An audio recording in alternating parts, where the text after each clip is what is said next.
Alright. Welcome everyone to the puzzle stream. We're going to be completing all of the Elements DLC puzzles. This is a DLC, so you do have to purchase these ones.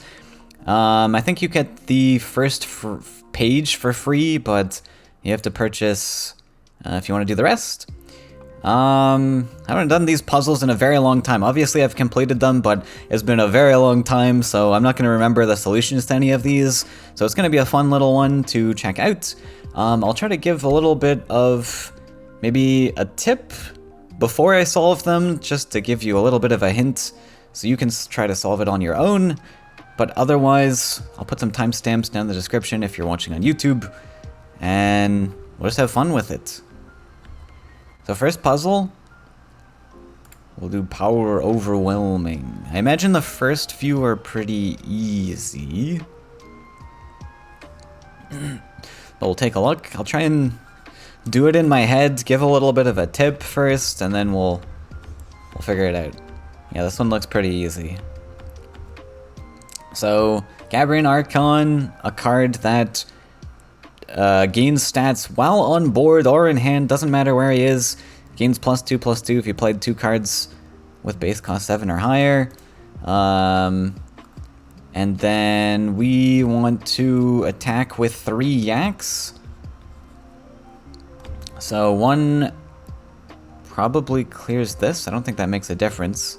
We just need 6/+2 Yaks. Oh, it does make a difference. Okay. Yep, I mean, this one should be pretty straightforward once you think about it a little bit. We need to play the Bold Bargainer to buff this guy. We'll play all 3 Yaks first. So we need to clear the path so that we get 2 attackers plus the 6/6. Great way to solve these puzzles, by the way, is math out the numbers that you actually need to finish the game, and then work backwards from there. Kind of reverse engineer it. Because if you just keep slamming your head against the wall, sometimes, you know, it can be a little bit difficult. Need a little bit of a strategy to how we think about these ones. But yeah, so in that puzzle I mathed out, we need 10, that's 6/+2/+2. Have to find a way to attack with 2 Yaks, there's no other way to do it. Okay, so here I don't know what's in my deck. Oh, there's nothing in my deck. Oh, there's a hammer in my deck, I see. So this one's pretty straightforward. We'll hop across to grab a hammer. We cycle the hammer back in our deck, we get more hammer. Hammer time.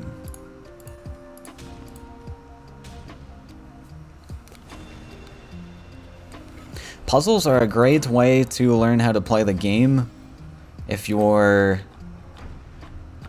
well, yeah, if you're new to the game, even if you've played for a while, especially some of these later puzzles, like some of the end puzzles are very complicated, and they can teach you some very niche things that you need to know for, I don't know, maybe winning in a tournament match or something.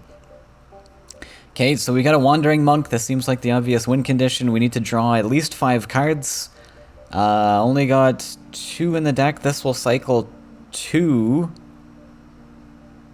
And draw me 2. I guess these guys can trade off to draw 2 more.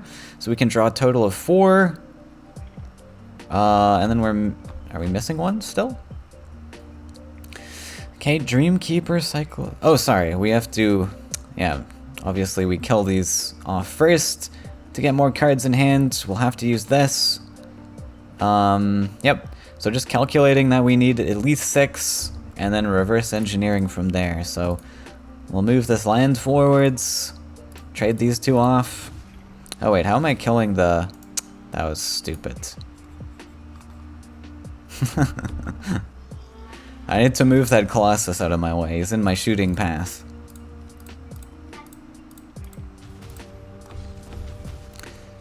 Me not playable.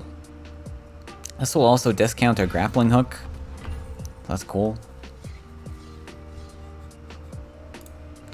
And those me not playables, very important.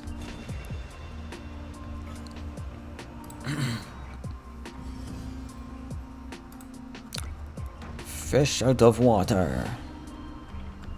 Just reminds me of that one Smite line.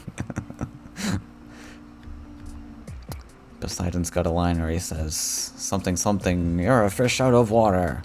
Anyways. This guy draws me a card. This does 2 damage. This isn't even a puzzle, come on. Krog.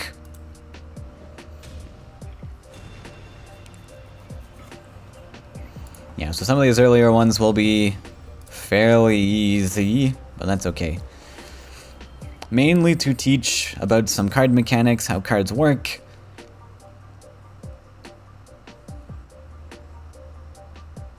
Actually, there was one puzzle, one of the last puzzles, somebody on my Discord server asked about, so I did solve that one recently, so I got some advantages there.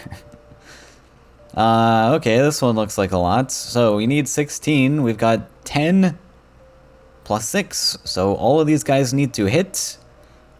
Which means we probably want to creation a Garrett here. Wait, isn't that all I need? Oh, I need to play at least 7 costs. So probably we need to play Red Devil. We need to play not only play 2 7 costs, but we also need to cycle it back with the Dreamkeeper so that we proc our commanders. We got 0 cards in our deck. So probably the Red Devil costs 4, this costs 10. So I'll have to math that out a little bit. I think we just start playing cards, right? Because I need to Dreamkeeper at least one thing that's in my hand. So this I can straight up play this for 1. Doesn't matter what Dreamkeep discounts, because I'm only going to be playing... it kind of does, right? So right now I could Dreamkeeper, because I need to play all of these cards to win. So that would give me the most discounts. I'm not even really calculating math here, but... seems like that would work, right? We do this, plus Keeper. I don't see a way that we go wrong by doing this.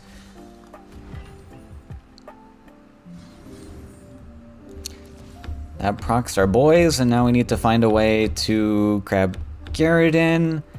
Most efficient way would be to play Red Devil first. We'll fail to the Garrett. Because now Red Devil costs 3.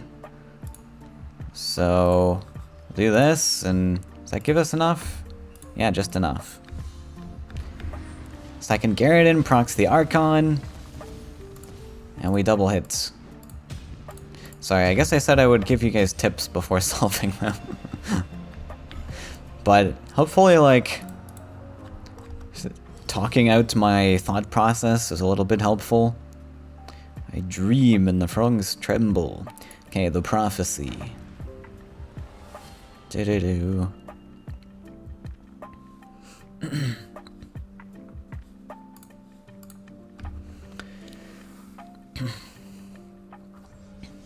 Day of Dragons, huh? Well, we got only 1 card to play. And we cannot let one of our creatures die, or we die, huh? So, Day of Dragons... we get all 4. That's 7 times 4. Just enough to play all of them. Assumedly, I need to play all of them to win, I guess? I don't know. Orisay is a weird one, though. So... it's good to know what this transforms into. This will transform into the Colossus, the 7/7. There's no other 11 costs, right? It's just the 7/7. The 7/7 Archer. So I can't move and then attack. So there's one route where we go for 7/7 plus a buff. 7/7 plus a buff is 12. So those are the numbers we need, so this is definitely an opportunity. So what I think is we do Azrai to drain the attack. Well, okay. I should give you a tip first, because I think I spot it. I mean, just utilize all the dragons, and don't let one of your creatures die off. I think that's the tip. Should be fairly easy once you play around with it a little bit. But we're going to dump Azrai here to drain the attack. This way, I can actually attack it without my creature dying. Because there's no way that I can upgrade this. I can upgrade it to the 7/7, but once you move, you can't attack, regardless if you've transformed. And then Garradin can deal with the little toads. I like that they made one land of each color for us, but now Day of Dragons gives us wilds, so it doesn't even matter. But we'll plant it as it was intended.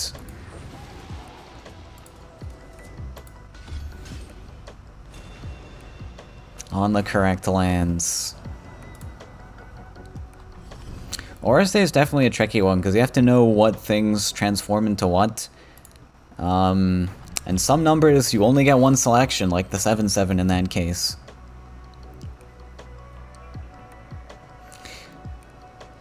If there is no target, like if you were to transform into, like, what do we not have for, like a 16 cost, then you would transform into yourself. Or, let's say you transformed a Tarim, the highest costing creature in the game, and you tried to upgrade that, it would just transform into itself. Okay, so this one, we've got 9 Faeria, a lot of stuff in hand to play here, and we have to deal 9 damage. So the only way that I can see possibly to deal 9 damage is with Hellfire. I see no other way to hit face with creatures, and Hellfire is a complete 9 damage. So we have to wipe the boards, and then Hellfire. That's the only option we have. And I don't have enough Faeria to play everything here. There's a Falcon Dive, interestingly enough. So, interesting. Now the Falcon Dive makes me want to go this side because we have exactly the right numbers this way. And then Moby scoops this guy. But another thing to consider is we do have Feed the Forest to give us Faeria. So maybe the goal is to capture a creature and feed it. What do I actually need to play? If this is the option, that's 13. Yeah, that's a lot. I think I need to feed. Tyrion feeds, that nets us 9 Faeria. So we're on 18. We'll be at 10, 17, 18? Is that correct math? So we can play everything except for Falcon Dive if we go this direction. So this one makes sense to me. The math checks out to me. I'm just trying to think of a way to give like tips without giving it away, but just counting the numbers. Counting numbers first is very important, rather than just tossing out cards, because yeah, anyways. So I'm gonna line up the numbers to kill this, to steal it, because I want to feed it. Oh, I need to kill this though. Okay, this might not be enough then, because I'm gonna actually have to use the Falcon Dive here, unless I mismathed. But I don't think I have enough if I do this, do I? Oh, I mismathed, I guess. Okay. And we scoop. Okay, so we did play every card.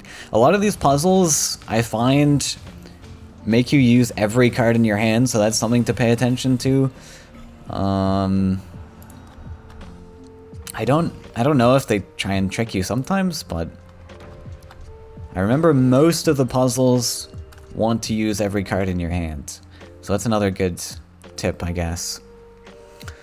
Most of the time. We'll see if that checks out.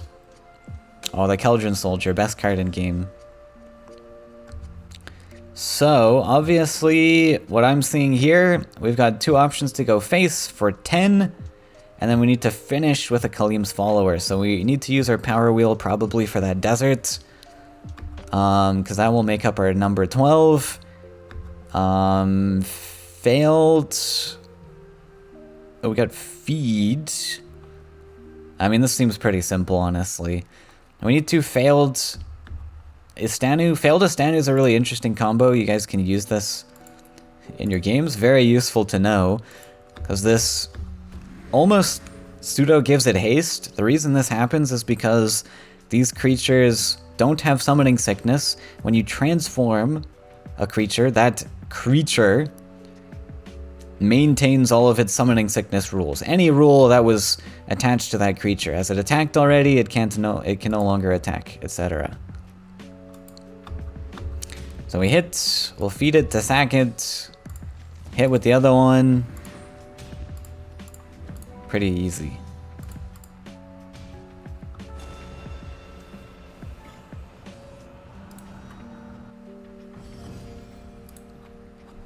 Regicide. But that's a cool one. Cool tech for Istanu. Failed's very good. You can also just sacrifice it, like if you have feeds. Not that you're running feed in an Istanu list, but you can play like Doom Gates as the typical. Oh, this is not much of a puzzle, is it? Can I just move these away? I'm not even gonna try to do the math. What does that put me to? Doesn't seem like it'll be 13, does it? Oh wow, okay. There's just a lot of stuff on board. By the way, when Kaios says everything, he means everything, including himself. Ran into that. Wait, did we just play Domain of Chaos? I think we did, right? Those two went by really quickly. I guess that's the first page solved. We will surrender this, I suppose. Oh, no, okay, never mind. I guess there's just another Chaos puzzle. Sure. So 8 Faeria, we can play our hand here, which means we probably want to play our hand. Elderwood Hermit obviously wants to die off to Chaos. That seems pretty simple.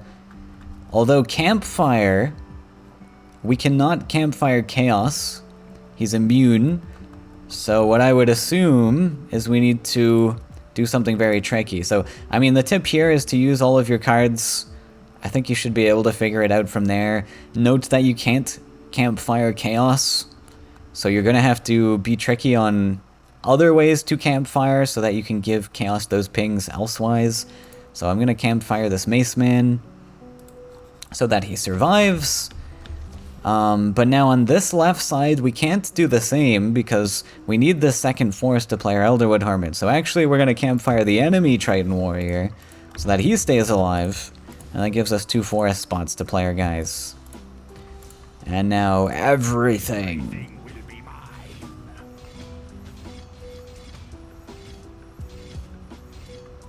Wait, that was only 12? Oh, sorry, yeah. We get the extra buffs from those guys dying. A 2020. Okay, first page solved. 2 of a kind. Chromatic Switch.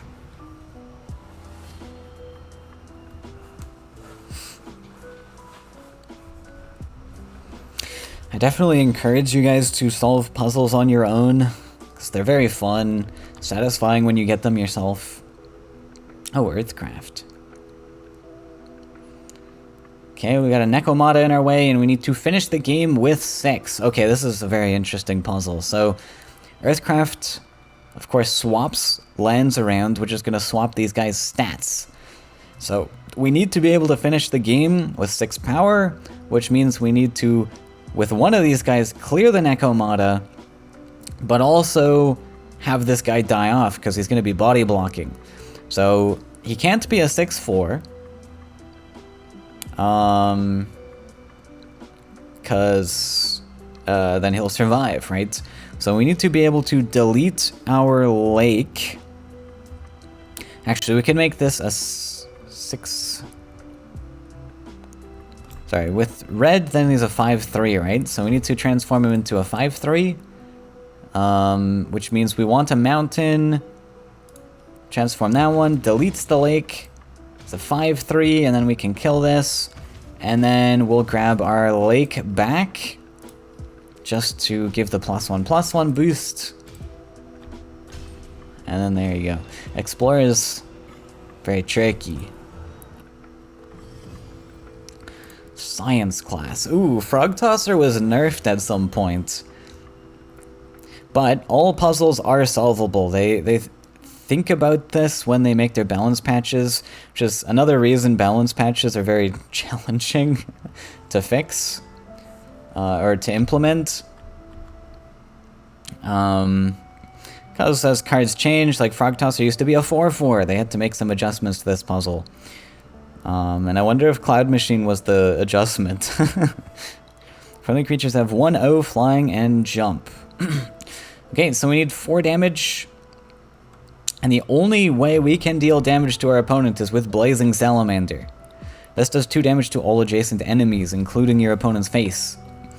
We also have 2 Runin Shrines, so there's obviously a way to get 4 extra Faeria here.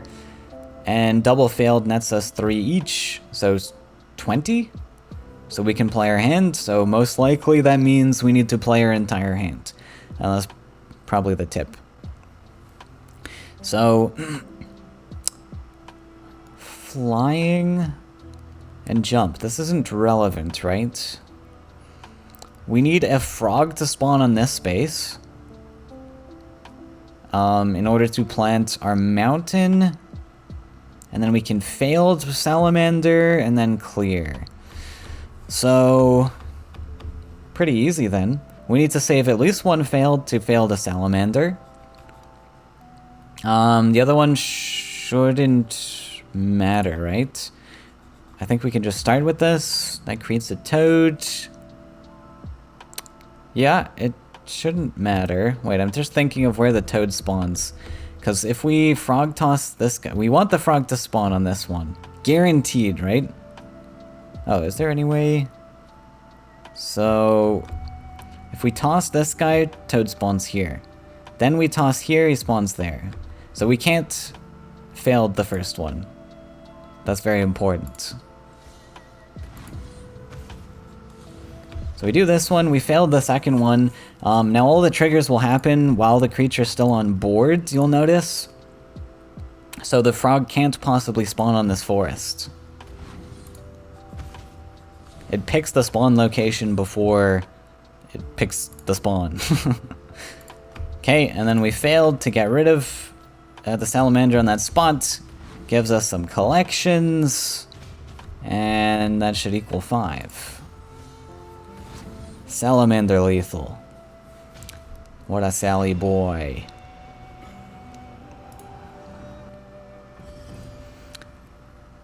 Okay. Angry Baloo?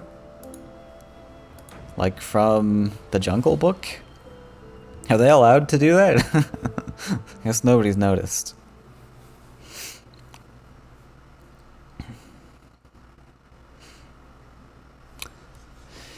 Ooh, double falcon dive. Okay, so obviously need to kill with Ursus. I'm thinking we need the Mace Man to kill a Wood Ellie. We had 6 Faeria, so we can play our hand.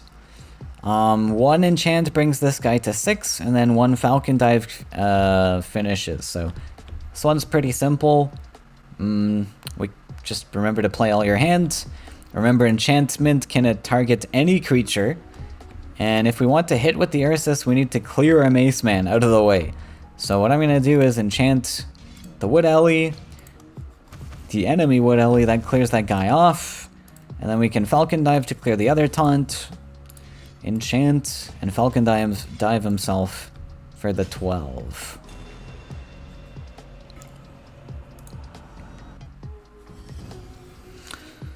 What a hullabaloo. Faerie Tale.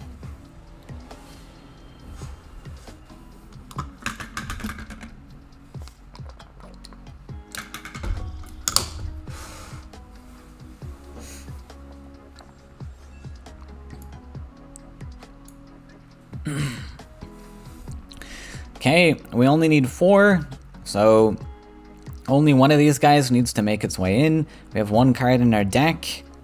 By the way, if you guys don't see these numbers, the deck and hand numbers, for some reason this is turned off by default, but I'll just show you quick if you go into your options. First option is permanent deck and hand information. This one's very important to just permanently keep on. I don't even know why it's an option. But yeah, definitely do turn that on. Gives you a lot of very valuable information. Okay, so I don't know what my next card is. Maybe let's just see what it is so that I understand what I'm working with. Oh, it's a me not playable. Excellent. I think I have to do that no matter what though, right? I have to draw that card to proc them, so that has to be the first step. There's no other way around that, right? There's no other way to draw cards, so I have to do that. Okay, next step is we have to clear 2 taunts in order to get face, and then 1 flash wind. So Shifting Tide can shift this, move flash wind. Oh, but this is a 5/6, so we can't actually combat clear any of these. We can use the fairy to combat clear a structure, and that's it. So that means Grove Guardian needs to be dealt with Shifting Tide. Can't use Flash Wind because we only start with 2 and 1 has to go towards a draw. So the only way to move Grove Guardian is with Shifting Tide, I guess. How do we deal with the center one then? That is interesting.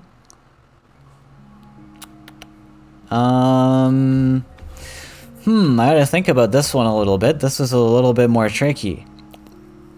So I can't possibly clear this. It has to be Shifting Tide, right? I can come down this left side, maybe? But I can never move the center one, which is the issue. The center one obviously will completely lock his face down with taunts. I can't move it. I can only move this.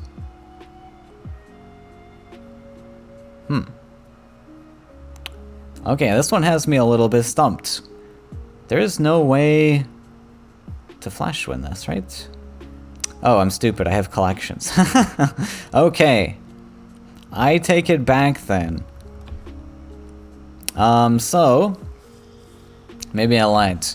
We don't need to play Shifting Tide to draw cards. Or sorry, yeah. Sorry, we still have to do that. It's just that we can double collect. Yeah. Okay. In that case, though, the order might matter. So what I'm seeing here, I've I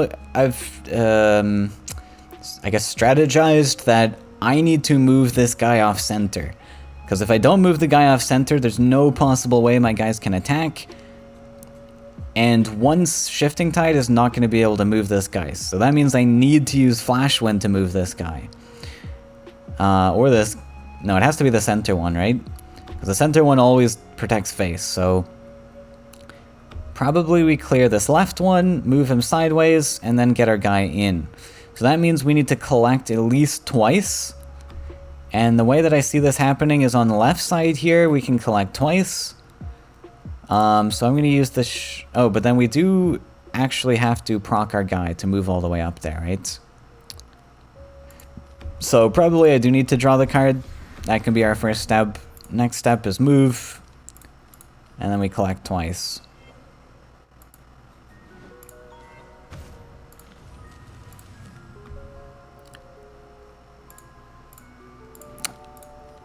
Okay.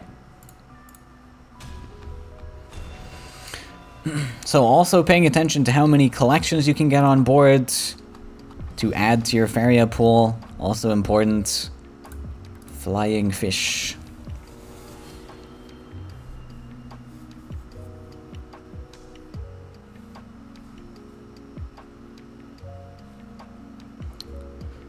Bloodsingers. Ooh. Okay.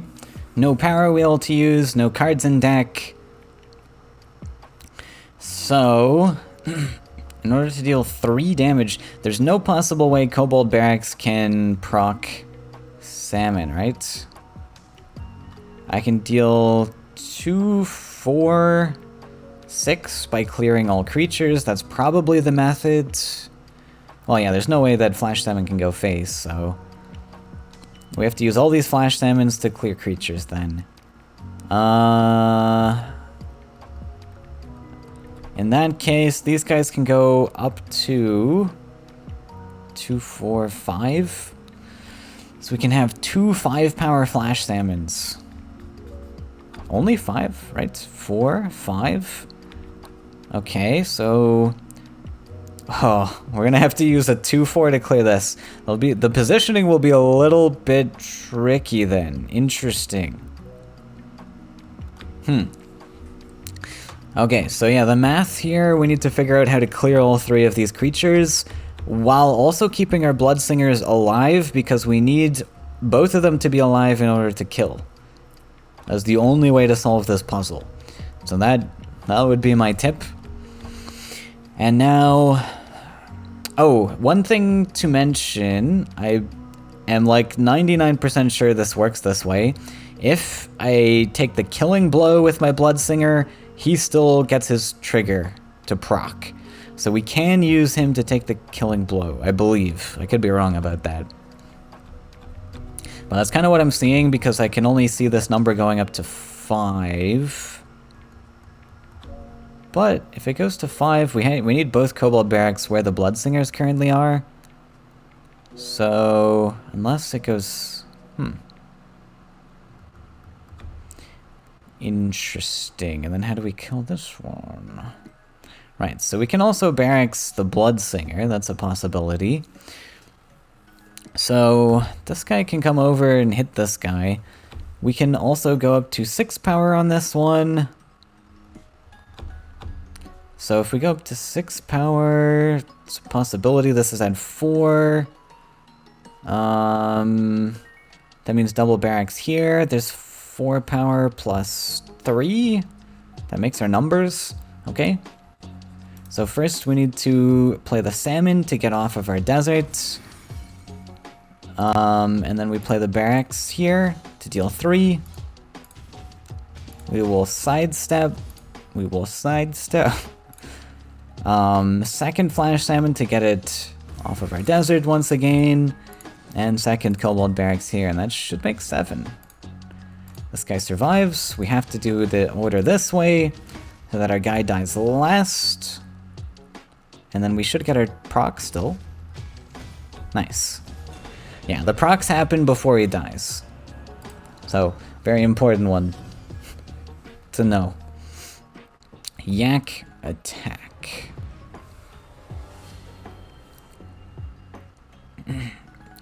Just simply Yak Attack. We got the cosmetics for this one. Oh, I'm not... Oh, yeah. I opened up my Brainiac account and realized I didn't have the Elements DLC, so I swapped back to this one. Okay, 4, 5, 6, 7. We cannot play everything in our hand, which means... either we be selective or we take a collection on one of these wells. Now we need to find 11 damage. We can only haste with Topaz Yak and Campfire, that's 5. And this guy boosts to 6, so 11, so we have to attack with everything. So how do we collect? So here's what we need to do. We have to collect off at least one well. And we have to attack with everything we have on board. We only get to create 1 prairie. Interesting.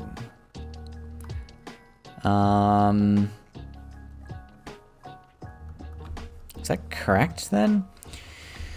If we put the prairie here, obviously Topaz Yak can be summoned behind, and then we can summon the Topaz Yak on the well as long as we dash there. Okay, it's pretty simple then. Yeah. So, yeah, that's the strategy. Make sure we need 7 Faeria. We have to collect once. We have to attack with everything. So, we'll play this guy to create the prairie there. I don't think it matters where the prairie goes as long as we can attack with it. This guy can collect buff in order to reach this. Oh, is it 6? Oh, sorry, yeah, just less than 10. Yeah, never play War Yak. It doesn't matter when you use Campfire. The power of friendship. Oh, this one could be interesting. So Sapphire Yak's very interesting with board order. Hey, Fickle. Well spotted imbalance on the last one. The last one was tricky, yeah. Oh, all colors of the rainbow here. So, first step, I think, is going to be to calculate our Faeria. We have, god, math.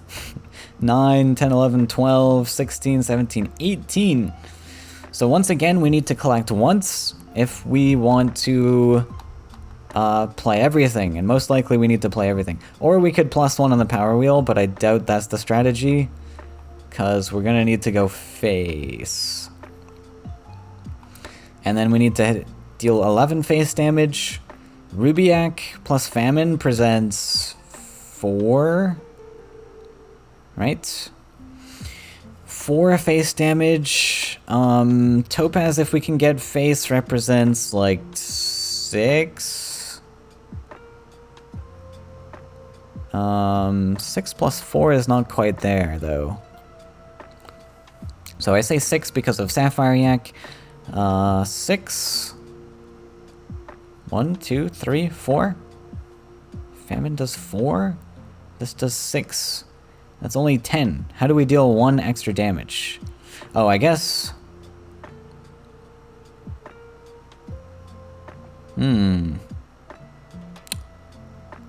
Oh, sorry.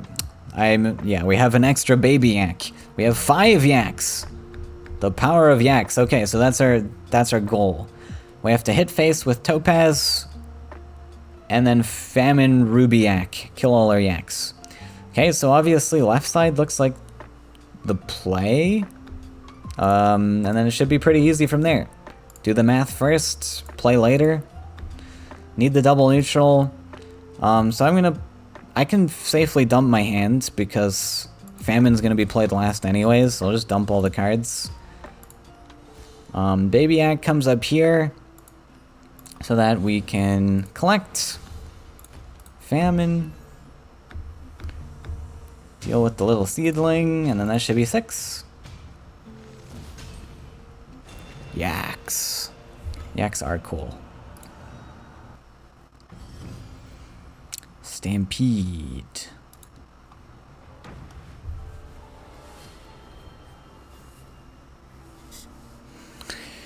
Puzzles, yet another cool way to check out the DLC cards too if you don't own them. You can also play Pandora modes, but this gives you some experience on how the cards work and what you might want for playing with them. I have never seen 2 lines on a player like name before. That's interesting. Okay, gotta deal 10 damage. We have 8. We have 7. We need 9, so we have to collect twice. And then we have to find 10 damage. And these guys cannot attack. Only these guys. Potentially we can collect with them. Unlikely we can collect off both. I don't think so. Maybe. But then we can't go face with all of them. So yeah, we can with Yak Shepherds. Okay. So, 2, 4, 6, 8, 10. Oh, we actually do have to attack. So 2, 4, 6, 8, 10. We have to attack with all of the Yaks and all buffs on Shepherd. Does that make sense? Surely that doesn't make sense. No, because we can get buffs with Sapphire Yak. Okay, so we don't have to. Because I'm seeing here we probably are Yak Shepherding this Oversky Yak to go kill this. That seems pretty obvious. Which means we lose 1 buff, so we need at least 1 well buff to get through. But then to hit all 3 Yaks into face, we need all 3 spaces clear. Right? Okay, so that can't be the correct math. Can we do it with just 2 Yaks? So we need at least to clear this. We need at least to clear this guy. If we hit with 2 Yaks, that's 2-4. Yeah, there's no way to do that, right? 2, 4, 6. Okay, so what I'm seeing is we have to attack with all 3 Yaks. I don't see many ways around that. 2, 4, 6, 8, and then 10. Got to attack with all 3 Yaks. But how do we clear the way for all 3 Yaks? There's not very many options we have. It's very limited. Let me restart the music.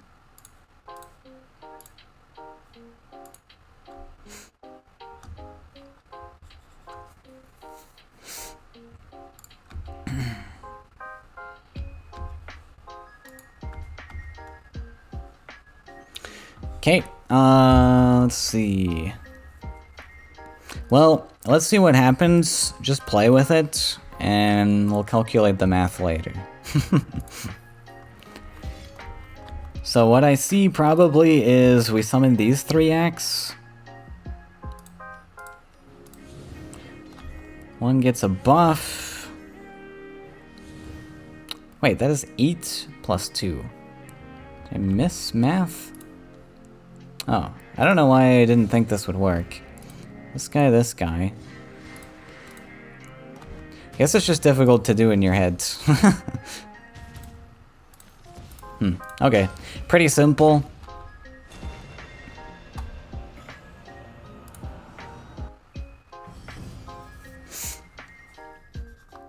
Okay, that was Stampede. Next one, take cover.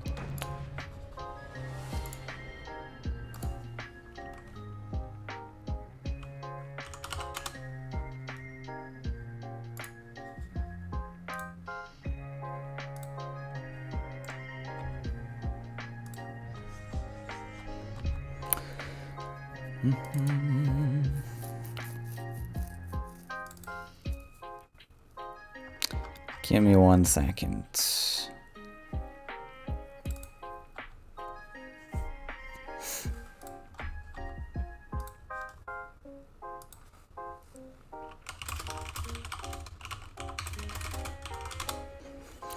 Okay. Oh boy. Charger. Okay, so new cards here. We got Charge. Give a creature haste. And a lot of Plague Bearers. Okay, we got 9 to spend. 4, 5, 6, 7, 8, 9. Can spend everything. Okay. And 5 damage. So, what's our kill? Illusionist? This is the only... oh, we do have Charge. So obviously 4 is not enough. I mean... technically, if we have Chieftain, 4 is enough. And we can achieve this by going War Machine, blow the War Machine up. And then he's safe and protected. But... all of the blow-ups will kill everything except for Chieftain. And we need a Rakoan on board. Oh, we just give the last Rakoan Charge, right? So I think the idea is to use Swallow to our advantage to bring our Chieftain friend up close. Our 1/1 can be the illusion target, which goes face for 5. Seems pretty simple then. So, what's my tip? I mean, I guess I just spoke out my thought process already. Basically, Swallow can pseudo-teleport our creatures, and I'm calculating the math. So there's 2 options, I guess. One option is we do 5 damage. We make up 5 damage with Illusion plus Chieftain. Other option I could see a potential for is War Machine plus Swallow, so you know, try both of those out, see what works for you, but I think we'll go like this. And then we can clear One of the boys. That'll blow up the boards, but keep our guy intact.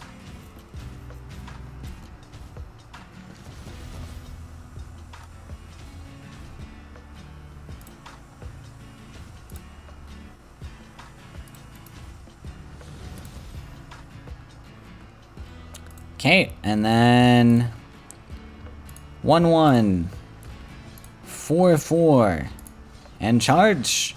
By the way, you can give the 1-1 charge and it'll still like keep it, right? Because of how transform works. Very cool.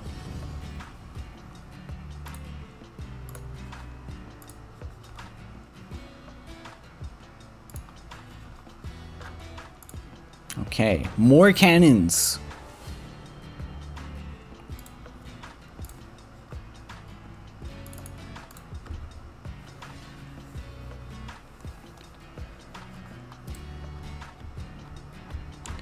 Another charge, another charge.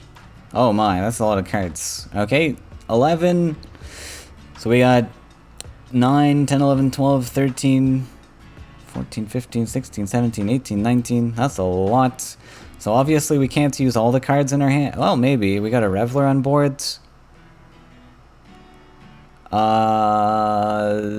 Which we can sacrifice. Okay. How much was that again? I forgot. That's 10, 13, 14, 15, 16, 17, 18, 19. So we have to gain 8 Faeria to spend all of our cards. Which means this needs to go to at least 8. Okay. I'm just gonna play out the cards because it makes sense to me. Basically, my tips are to calculate the numbers you need. Like how much Faeria we need. My first thought goes towards Reveler. We need to boost this guy, attack with him, and then sacrifice him. So we need to at least preserve 1 Cannoneer to sacrifice that Reveler in the end of everything. But I want to try to play as much stuff as possible. This guy doesn't matter, because these will not net me any more Rakoans. Unless I had shield mates or something. So I'll just dump this. This guy's gonna get charged to go face. We'll play Horsemaster, because this guy needs to go face. Wait. Yeah, because I need to hit face, right? I need to hit face before I sacrifice it. Surely that makes sense, but I don't have enough Faeria for that, so that doesn't actually work. Is this a Yume? It is. So, could we play a Cannoneer and not sacrifice anything? If we were to play 1 Cannoneer, do nothing, we get 1 extra power. It makes up 1. I think we'll be 1 shy still, right? Nope, because then we get 1 extra trigger on champion 2. And that makes up our 2 damage we needed. Okay. Pretty exact, but that's cool. So we do have to spend all of this 11 Faeria. That's super interesting. So we will do the same-ish strategy, but this time...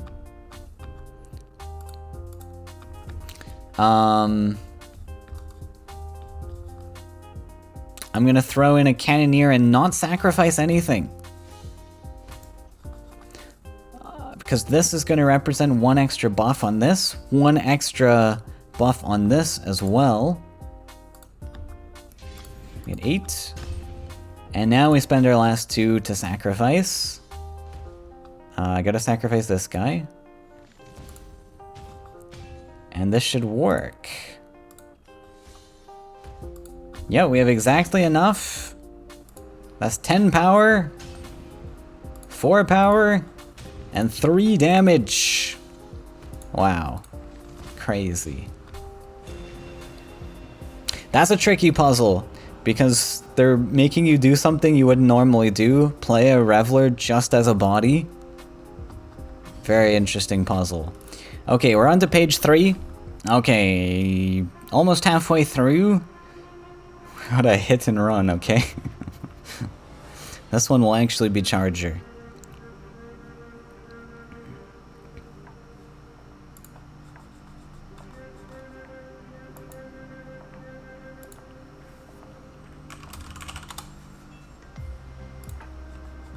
Okay. We got 5, 6, 7 to spend on. And we got 2 flash winds. This should be fairly easy, right? But we only have 3 attacking spots, right? So we can collect twice in order to play our hand. We will have to finish with 5. Let's see, this is 6, 11. And we need to find 9. Campfire is 1. And then this limit is 8. So we do have to attack and hit with everything that we have. So I think I see a play here, but just figure out a way where you can attack with everything and collect twice. That will be the big tip for this one. So here will be what I try. We're gonna go over collect, flash on this guy. This guy, I think will just hit, because we can win soldier to collect.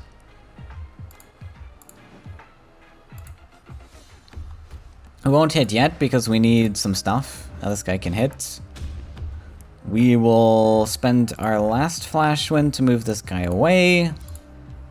Play this, and then we need to play campfire somewhere in there as well. Easy peasy.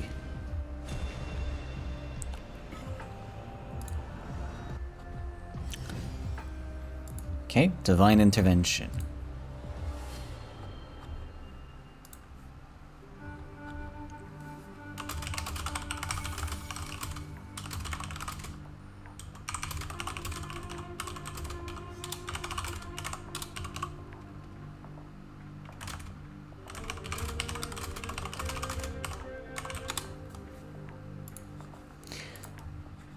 Okay, only 3 cards. He's got a Divine Guardian here, so many players have fallen victim to this card. You must make sure to destroy this guy first, or at least kill your opponent twice. Because this will take the blow, the final killing blow. No way that we can get to this though, so we're gonna have to try and kill him twice. And I need to collect. So I see 2 flash wind where I can zip this guy back and forth, because this guy obviously can just hit. So this one should be fairly easy. I'm going to hard move just to collect so I can campfire. Does it matter which one I campfire? It actually might matter, right? Does it matter? I don't think so. So I think we can just go... Oh, we have to use 1 final flash wind to move away, so I think it is important. I'm not really doing the math in my head, I'm just going to do this. Flash wind forward, that makes it 7. Yeah, it is important to campfire this way, because we need the extra stats, because we're not getting the flash wind, but the second guy will get the flash wind. So we whack that one, that gets Divine Guardians.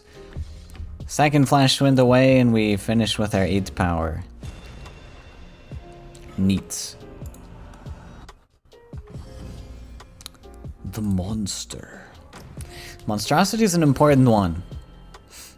Rejuvenated brain power. Monstrosity is an important one to know the tricky mechanics of, because this is a very, very strong archetype right now. Though not often do you see Oath to Oblivion. Especially a double monstrosity, these are good interactions to know. Okay. Probably gonna need to hit with both. And the only way to... Oh, can I hit with both? No way to give flying or anything? I don't think I can hit with both. So there's only one path here, and there's no way to remove this guy. Right? Sack. There's just a lot of sacrifice and 2 movement tricks. That's it. So I think we have to finish with only 1 monstrosity. So what I'm thinking then is we need to try and... Wait, why do I have a movement trick then? Surely the movement trick is necessary. Why else would we have a movement trick? But where can we move to? So if we end up hitting face with this guy, where do we move? Surely these are meaningless, right? These are throwing me off. I don't understand what the move can do. So I don't have access to building lands. I can move twice.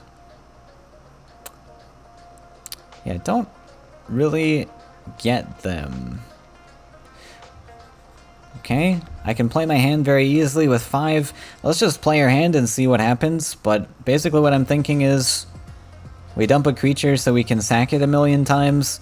The final sack needs to come on the monstrosity to double the attack power, essentially. So we have to get to at least 14 power. Okay, so 14, this is 12. I guess this will be our final sack. So then plus 3 should be pretty easy. I don't understand the movement tricks, but okay, let's just play it out. Move that guy. Oath twice. Oh, we don't get the sack off this guy though. So we're gonna have to sack this one.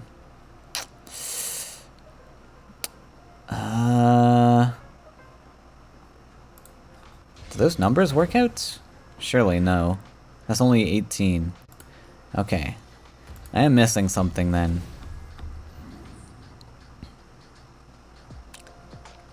Okay, so is there a way I can sacrifice this without it creating a creature? Let's reset.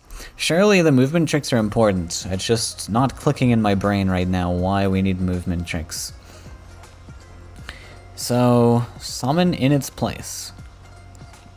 You may sacrifice another creature, summoning a 5/2 in its place. Oh, we can flash win the Demon Wing away. I see. Yeah, okay, this is the one option we have for flying. Okay. Okay, so we are planning to hit face with both of these guys. So how do we start our stats? I guess we play Fnatic first to get this guy up, and then we have a sack target. Okay, I understand now. So, Demon Wing has flying. It is flash windable to get off of this space. That is the key piece we were missing. I don't want to move that guy yet. We're going to use the movement trick first. Just do this so that we have a body on board, and now this guy can still safely move. So that's fine. And then we're going to just oath this guy to death. Oath, I think we can we double oath? So the final goal is to wrangle this, flash wind it, and then hit face. So I think, yeah, we're just going to oath this. Whack face.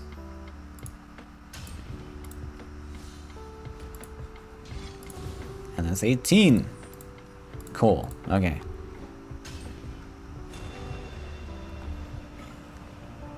Yeah, they will often get you to use all of your cards. If they present you with movement tricks, they're probably important. Okay, the Labyrinth. I like the Wingate cover, this is interesting.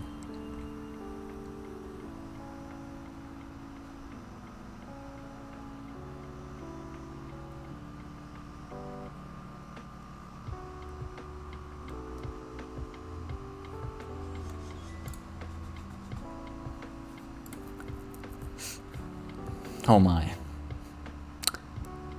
We got a Jeweled Magpie, which is assumedly our win condition. We do have Salmon, but that... A lot going on here. We got 16 Faeria. We can spend 9, 10, 11, 12, 13, 14, 15, 16. So clearly we have to play everything. Another cool thing is we've got Dash, we've got Summon anywhere adjacent. This guy's got charge 2, and then we got extra wind gates. So we're clearly trying to summon a big line of creatures and then Jeweled Magpie to finish. To do that, we do have our power wheel. We don't need a +1 or anything. We don't need a card draw, obviously. So land building will be our big thing. I can't clear anything, I don't believe. Yeah, there's no way I only have one haster that isn't going face. So I can only Demonic Flash Salmon, which obviously I think will go to the left. And we're just gonna skirt... Oh, can't skirt around this way though. Okay, this will be very interesting. It looks like we're gonna zigzag around, possibly.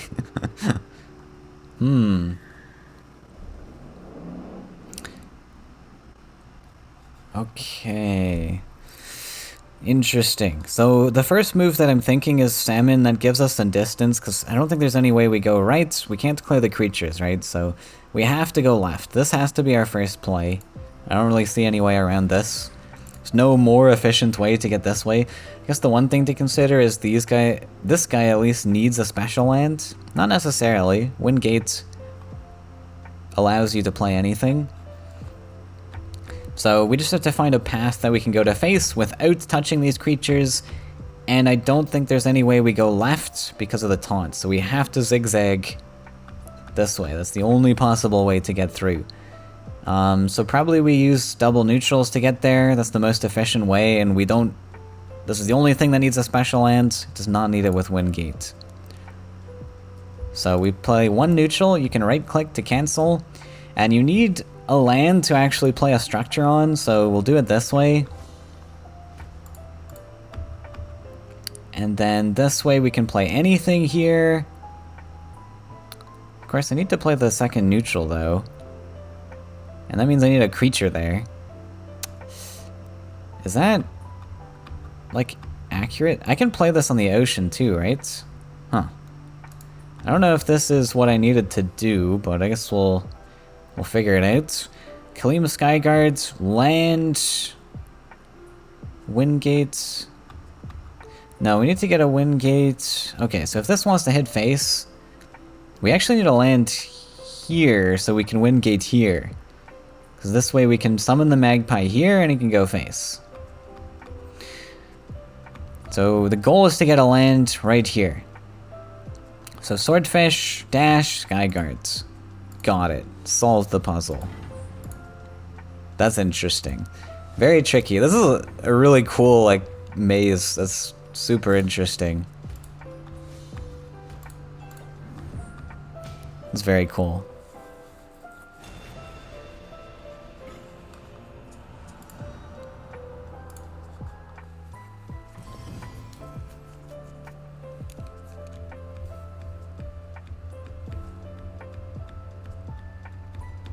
Okay, that was Labyrinth. Ascend. Yeah, that makes a lot. That name makes a lot of sense now.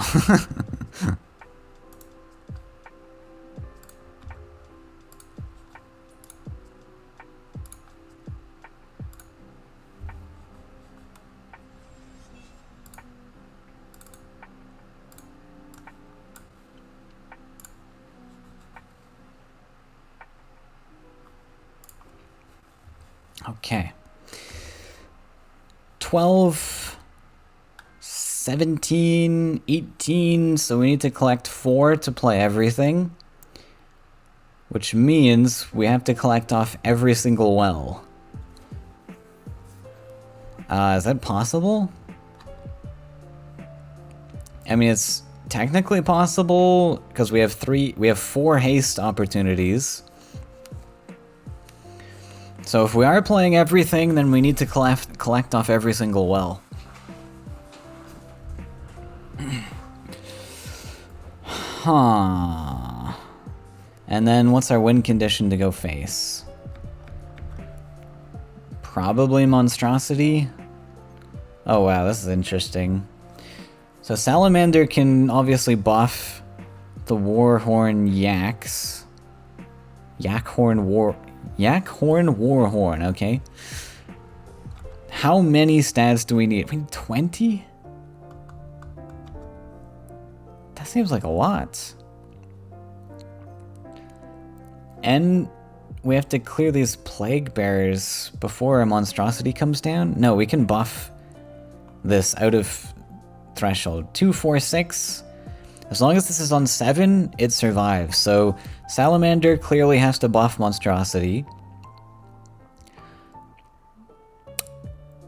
And then... oh, we cannot buff these, I feel. Because if we buff these, they don't die.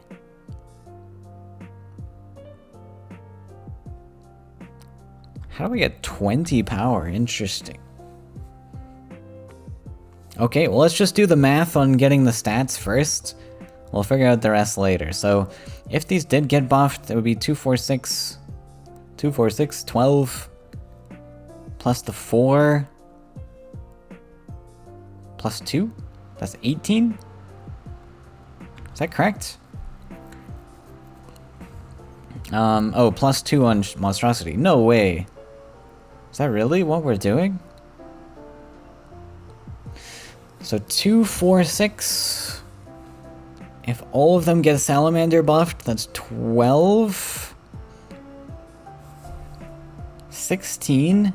17, 18. And then 19, 20 when this gets buffed. No way that's possible, but that's the only way. So the way I see the numbers going, I have to Salamander buff. Oh wait, I can Salamander buff Mistral Guides. Okay. So I need to Salamander buff every single one of my creatures except one. And then we make the numbers. So one Warhorned Yak can go off somewhere else. The one concern though is that these buffed to 2... oh, sorry. There's... yeah, we're getting 6 damage done to us. Okay. Okay, so we have to buff everything except one creature. And assumedly that one creature is just going to be the one Warhorn Yak that double collects for us here. Don't need to care about it. The other one...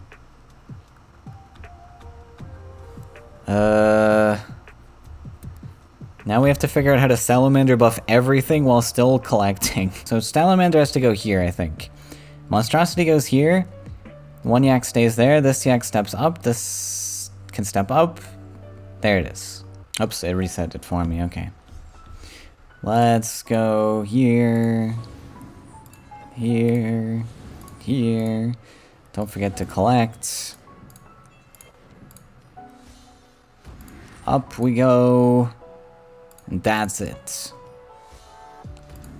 Okay, then we charge. Then we whack face. Then we kill this. This puzzle really threw me for an unnecessary loop.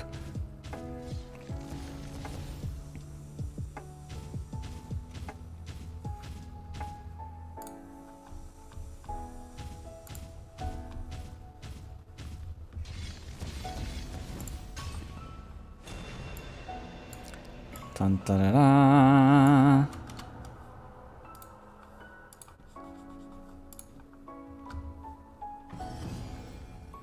Okay, Magic School Boss. Oh my god, I loved Miss Frizzle. What was it called? No, it was just called the Magic School Boss. I love the Magic School Boss.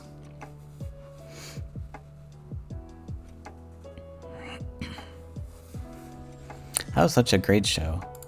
We watched that in like high school. My teacher was like, you know what, let's put on some Magic School Bus. 10, 11, 12, we need to collect once. And we have to deal 8? Oh, wow. So we have to get this chieftain up at face so that we can deal 8 with all of our stuff. And then the only way to accomplish that... oh yeah, I forgot failed nets us some Faeria. Only way to accomplish that is with failed... okay, this one's pretty easy. But yeah, same strategy. You basically just count the numbers you need and count the amount of Faeria you have and see what you can accomplish there. This one, fairly easy. We're gonna failed balloon fish. This allows me to scoop and transport and then essentially teleport Very cool.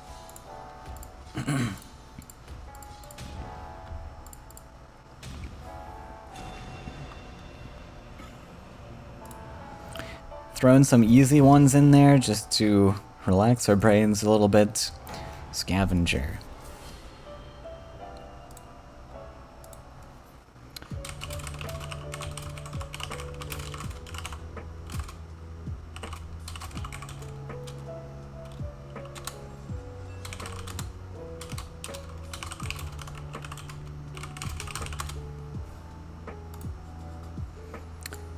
Okay, ooh, we got a Bloodstone Golem, Pandora cards. Refill each Faeria well at production. Whenever Faeria is harvested, deal 1 damage to your opponent. To your opponents? Wait, why do I care about this then? We have volley. Interesting. Okay, first thing, we'll count their numbers. 9, 10, 11, 12, 13. Okay, easily can play everything. Did I math that right? 9, 10, 11, 12, 13. Why'd they give us 14? Okay, I don't know why they gave us 14 then. Maybe because some cards changed or something? Okay, well anyways. That makes me very suspicious. Why? Okay, the 9 damage. We do have charge, so probably Baron Sky does something for us. We got 3. Highest power on board is 5. So 5 plus that, plus training is 9. So that's gotta be the only way to do it. We have to Baron Sky the Golem.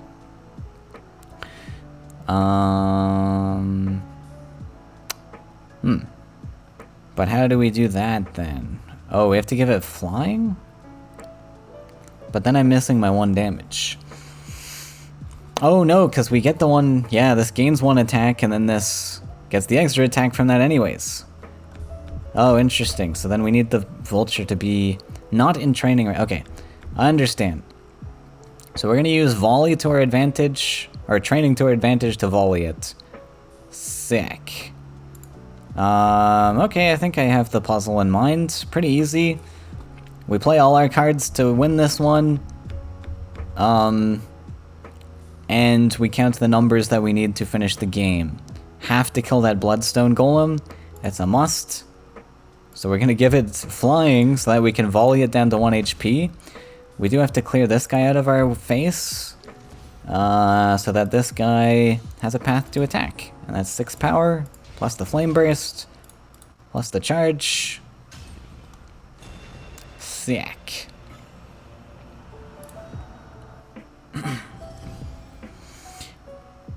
That was Scavenger, the Harvest.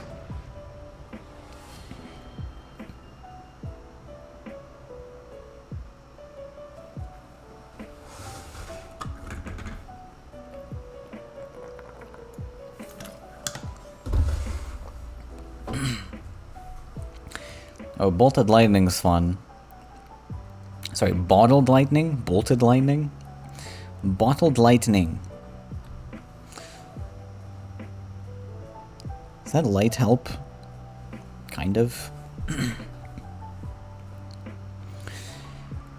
Okay. Can spend our hands. And we have to deal 11. So, only way we can do that is by gaining 11 buffs? Is that true? No, we can, like, Bolt Face or something. 6 damage to a creature, and 3 damage to adjacent enemies. So, surely we have to deal 3 to face with this. Is that true? No way I gain 11 buffs, right? How many creatures do we have? 1, 2, 3, 4, 5, 6, 7, 8 only? Oh god. So we have to kill every creature and deal 3 damage face? Huh. Okay. That's interesting. So that means the bottled God damn it. The Bottled Lightning has to be adjacent to face. in order to deal that 3 damage that we need. And then we have to somehow kill every single other creature. Oh! I understand. We have to make this go even further. Okay, I understand. So yeah, my original thought was bolting this. That's the only way to... But if we want the maximum AoE with this, we have to hit the center space. So we have to hit our own creature. Okay? And that means that these two, their job is just to take out these 2 creatures. Easy then. Right? Easy. Okay. And then we have to gain 6 stats. 1, 2, 3, 4. And then it boosts us to 7. Okay, that's the way. So somehow we have to clear these 2 creatures first, step up, and bottle lightning. So how do we do that? I guess just this kills and soul drain itself? No, that's not enough. I need to go this way. This way, soul drain, this kill. That should give me 7. Step up, bolt myself. Okay, easy. Nice.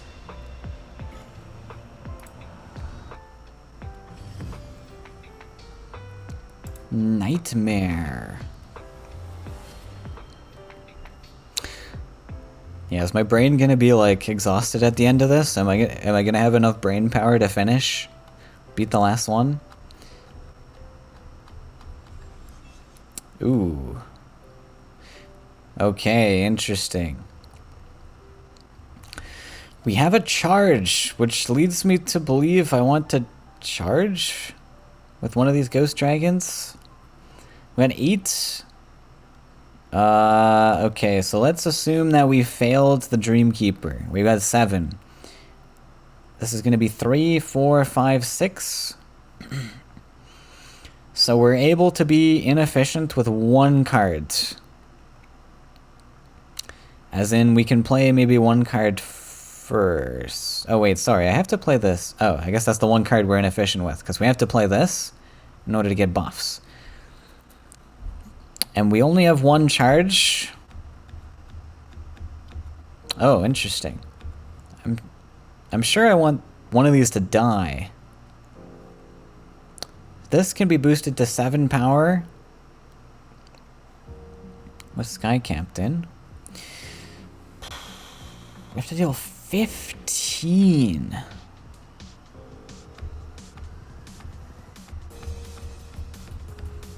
Okay. And most these go to 14 power. So we have to find somehow an extra damage. Maybe the Sky Captain wants to hit face? I don't see a way of that happening. I think the only use for charge is on Ghost Dragon, right? Only thing with charge 2, only thing that can possibly be in range. So if this is on 7 power, that's not enough. 7 plus 6? I'm missing a number. This seems like a very simple puzzle, but somehow is not. Okay, I gotta be missing something. Let me just play cards and see what I'm missing. Oh, we get extra 2 power from that. Okay, that's what I was missing.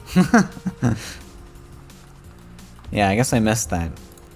Okay, there's our 2 power. I, for some reason, didn't calculate that. Okay, step up. Get the Ghost Dragon out of our hands. Sky Captain down. Failed Keeper. And now we got a spot for Ghost Dragon to charge onto.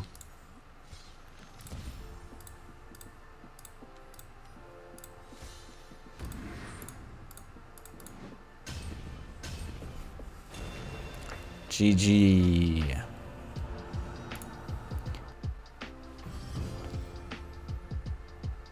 Okay.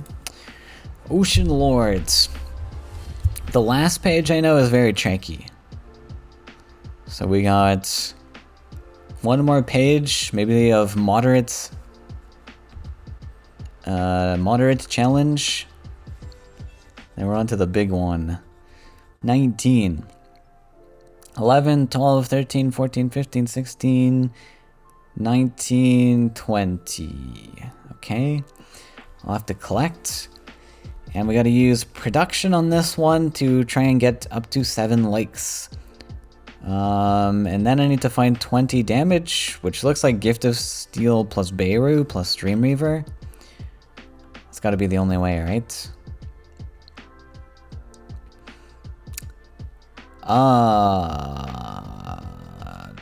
Okay, and then we can charge. Sure. Can also do that on the Dreamweaver itself.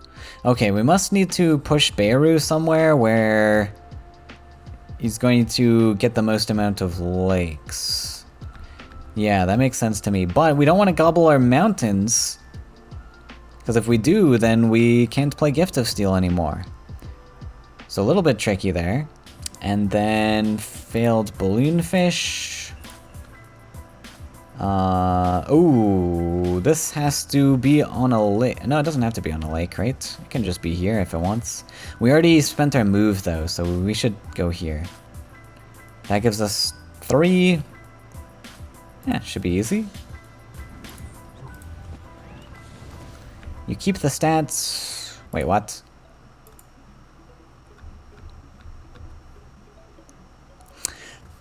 Oh, right, because oh, interesting.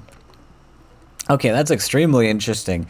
So, right, so I swallowed him, which gave him summoning sickness, I thought. I thought that was summoning sickness, but apparently it's not.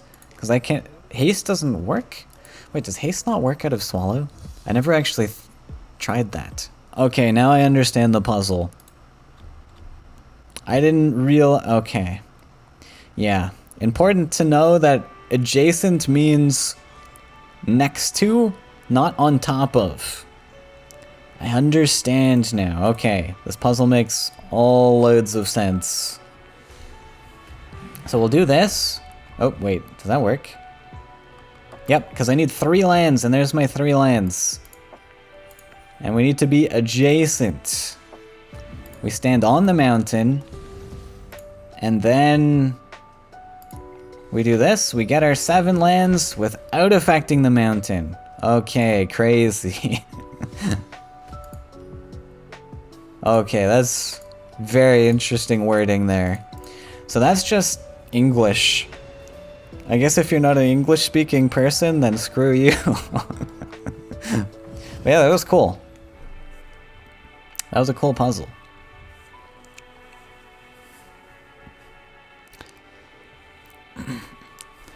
Yeah, that one was very interesting. I like that. I like that a lot. Just playing with the tricky wording of what adjacency means. Interesting.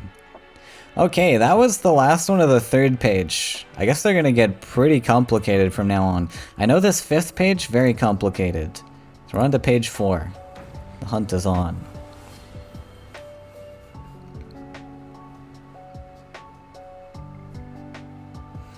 I wonder if that will ever come up in a game where the adjacency matters. It might, but it's not often you play like Beirut in a non-lake deck.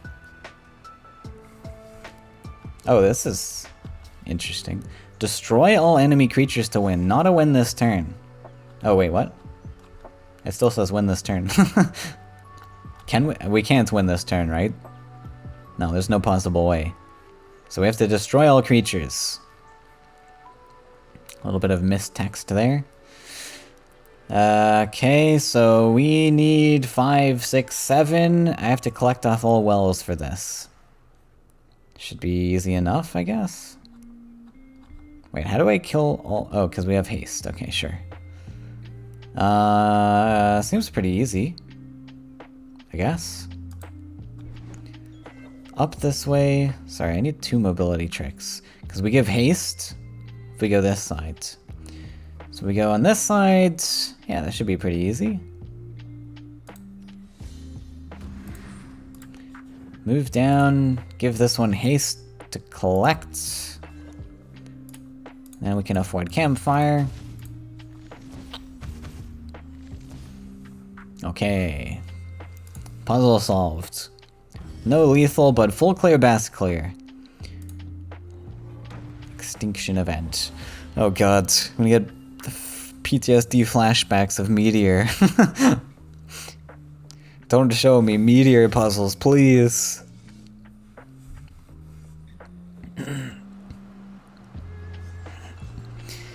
Thought you needed to kill him? Yeah. This is another one. Destroy all creatures to win. Okay. Lots of flash wins. Okay, so we have the potential to spend extra to move the enemy creatures. How much can we afford? We go up to 13.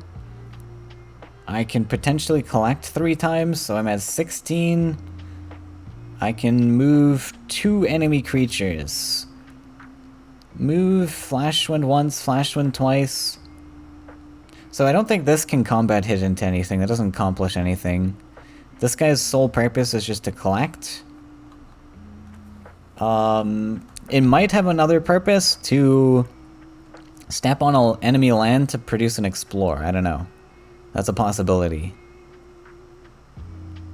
That is definitely a possibility. Because it looks like we probably want to explore to move... We can't move Chaos, so probably want to move the 7/7 over. Yeah, I think that probably has to be it. We need to get these 2 creatures within meteor range. Can't move Chaos, so this one has to be the move. So I need to produce an Explore here. I don't think there's any other way around that. So my champion probably needs to end up on this mountain. So I need to end up here. I need to go move, move, produce Explore, move here. So I have to move this guy first.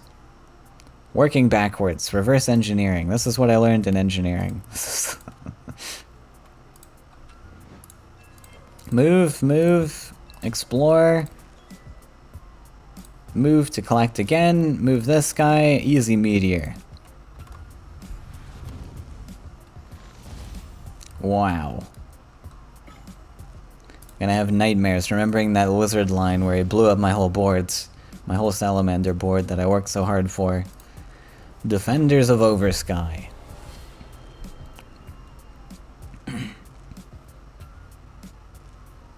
Want discharge cards? Very efficient, huh?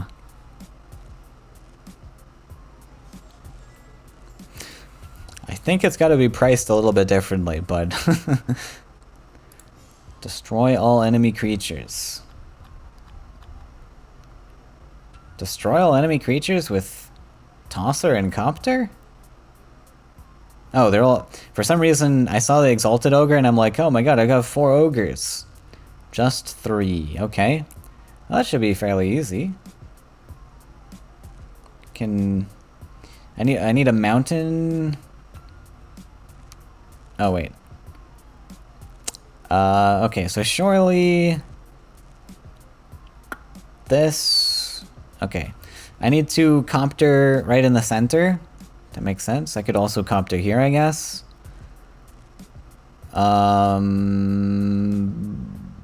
But... Means Tosser either kills this... Now, Tosser has to hit this. It's this that hits either one of these guys. Okay. Tosser can only... Now, Tosser, you can specify where the frog goes by placing it kind of adjacent, so I think this space probably makes sense. Because that forces... This guy will definitely be stepping. And here, this will force the frog to be pushed, like... I guess onto this mountain. So probably this is the play, mountain, yeah. So this should kill... Oh. That does not force it if this dies, though. Right. Toss... Sorry, I want to toss this. No, then the frog goes here and it still works the same. Okay, that's fine. It works the exact same. So we... Yeah, I don't even need to place the tosser anywhere specific. This just blocks to make the frog go there. Sure. That was pretty easy.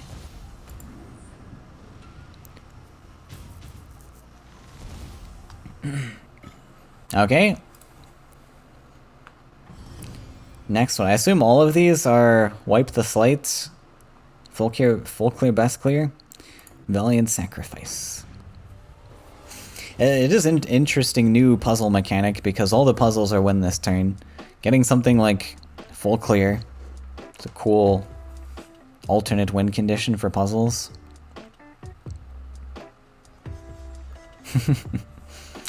Destroy all enemy creatures. Ooh, we got a Chrysalis. Do you guys know there's a bug with Chrysalis where if you swallow something with a temporary thing like, or a temporary, I guess, pseudo, like if you give something charge 3, for example, with Horsemaster, and you swallow it, and then he comes out of the swallow, he maintains that charge 3 permanently. I was trying to build a deck around this, it just doesn't really work, but it's fun to abuse bugs sometimes.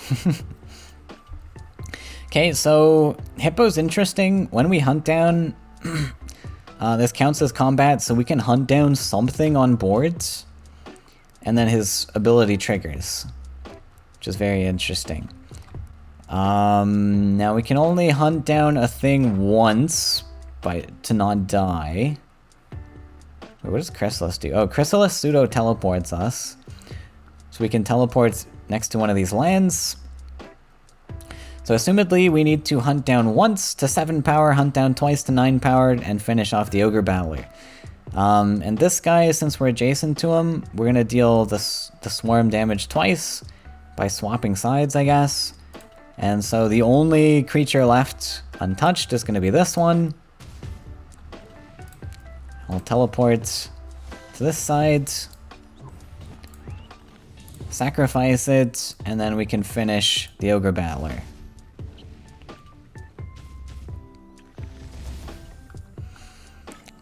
Hippo OP. I wish Hippo was playable. Under construction. Saw your stream on the Chrysalis hook. Did I stream that? Oh, I don't even remember that. I thought I just did that on my own. Fair enough. Yeah, it's an interesting one. Destroy all enemy creatures. 2 power wheel usages. We have 1 bomb slinger. Have to build a mountain at least once, because we don't have bomb slinger lands. And then Horsemaster.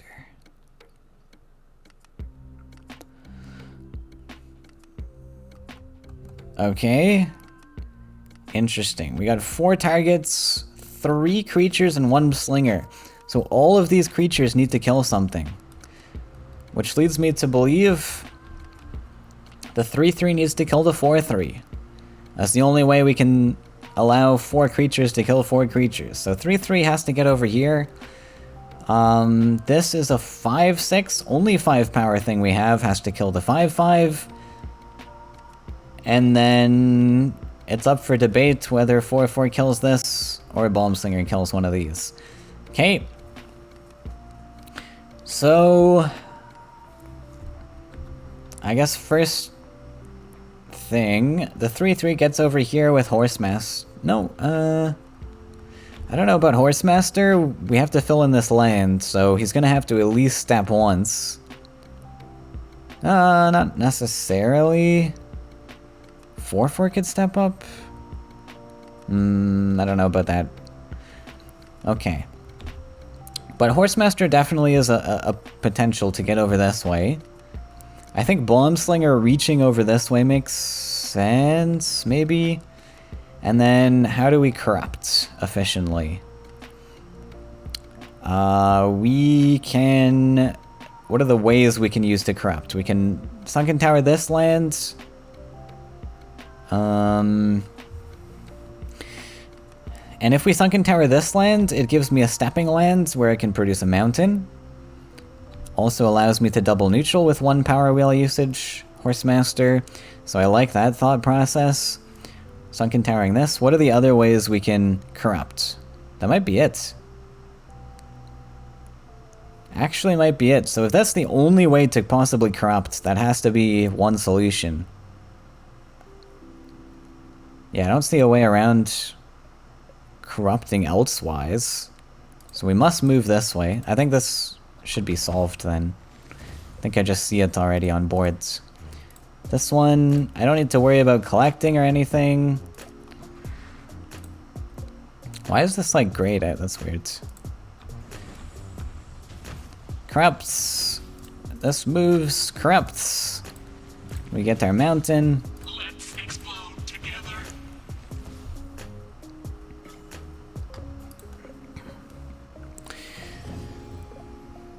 Alright, I think that was it for the kill all creatures. Friends till the end.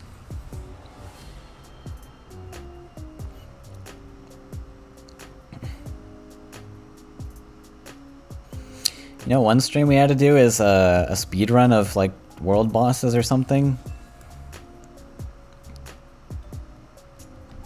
Okay, 5, 6, 7, 8, 9, 10, 11. Can play everything. I'm on 4 health there. So, what's my lethal? We'll work backwards. Probably Freedom Fighter. Has to be Freedom Fighter. This can't possibly go face. Nothing else can.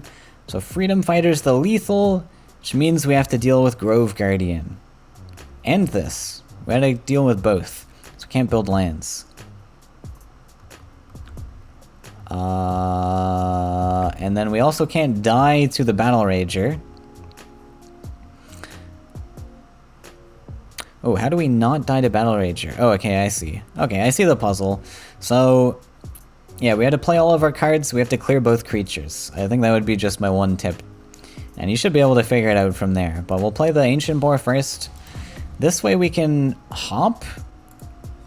But we can't hit or we die. We have to sacrifice our boar. Clear the Grove Guardian this way. And then that downsizes our Fugu. And we only take 3 damage. And we can lethal. Not too tough. Counter-Strike. They abandoned that game. We had Counter-Strike 2. Next one of which will be Counter-Strike 2.1.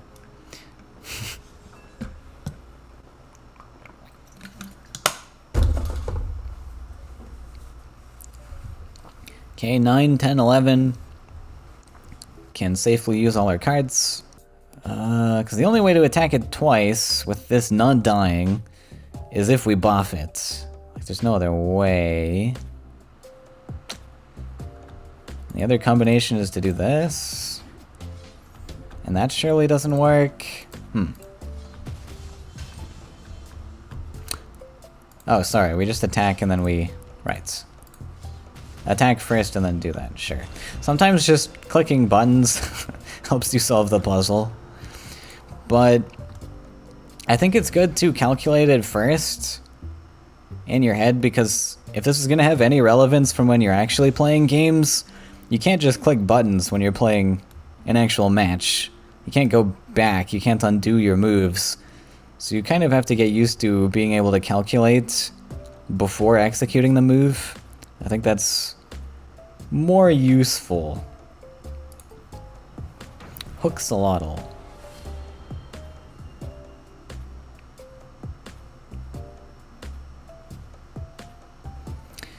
Wow, damn. I thought this was going to be a super short stream, actually. I'm 2 hours, 15 minutes in, and there's still one whole sheet, which is going to be the most challenging one. This is like a full-length stream. So I think they gave it away in the title, Hookxolotl. We obviously want to hook face for 12. Unless it's a bait. Unless it's all just a bait. So I gotta kill these Battle Ragers without killing myself. We got me not playables just to feed the Radiance. Let's see how much we need to discount Radiance by. We got 679, 10, 11. Oh, I have to discount it to 1? Okay, that's good to know though. So we have to find a way to exactly get ourselves to 1 HP before we pop Radiance. That's the only way to spend all of our stuff. So, how do we accomplish that? I have to make 9 damage somehow. Okay. I mean, Havoc's 9. So... I mean... Okay, let's try to figure it out without clicking buttons. If I Havoc this, and then I Radiance, I'm on what? 1, 2, 3, 4, 5, 6. I'm on 7 HP. This can safely hit in. I'm on 1 HP. Then we play Divine Guardian. These trades. Divine Guardian saves me, and we hook face. Easy. Okay, so Havoc's the play. Take 9 damage. That discounts our Radiance to 1. We can safely hit this guy to take 6 damage. Wait, what? Oh, did I miss something?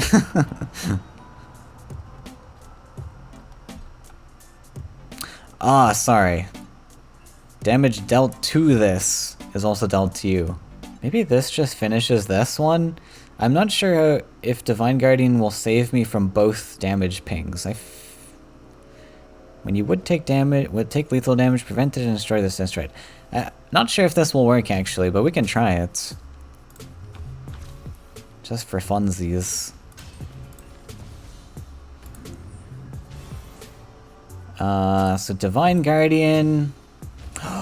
Oh, I think I understand. So it depends which trigger happens first. Right? Because we're taking 7 and 6. Okay, I understand now. So whenever this is dealt damage, deal that much back. So clearly this triggers first. Do we have to get board order specifics? No, this line will always trigger. So does that mean for combat? Whenever this is dealt damage, I guess the attacker combats first, because I'm dealing my damage first. And then the retaliate damage is second. I guess that's how that works. So we should take 6 here. Sure.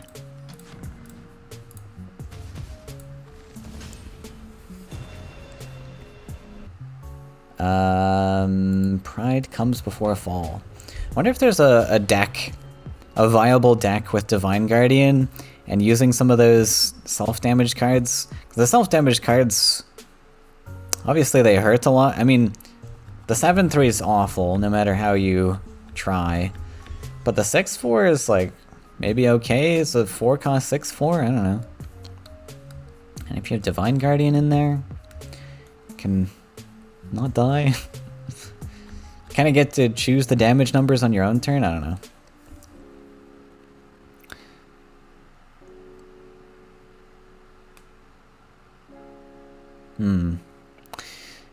Okay. Illusion. So surely we do want this to get to 1. By the way, if you didn't know, Radiance's mana or Faeria cost is set. You cannot modify it whatsoever except with your HP, so you can't fail the Radiance, unfortunately. Okay, so I got 1, 2, 3.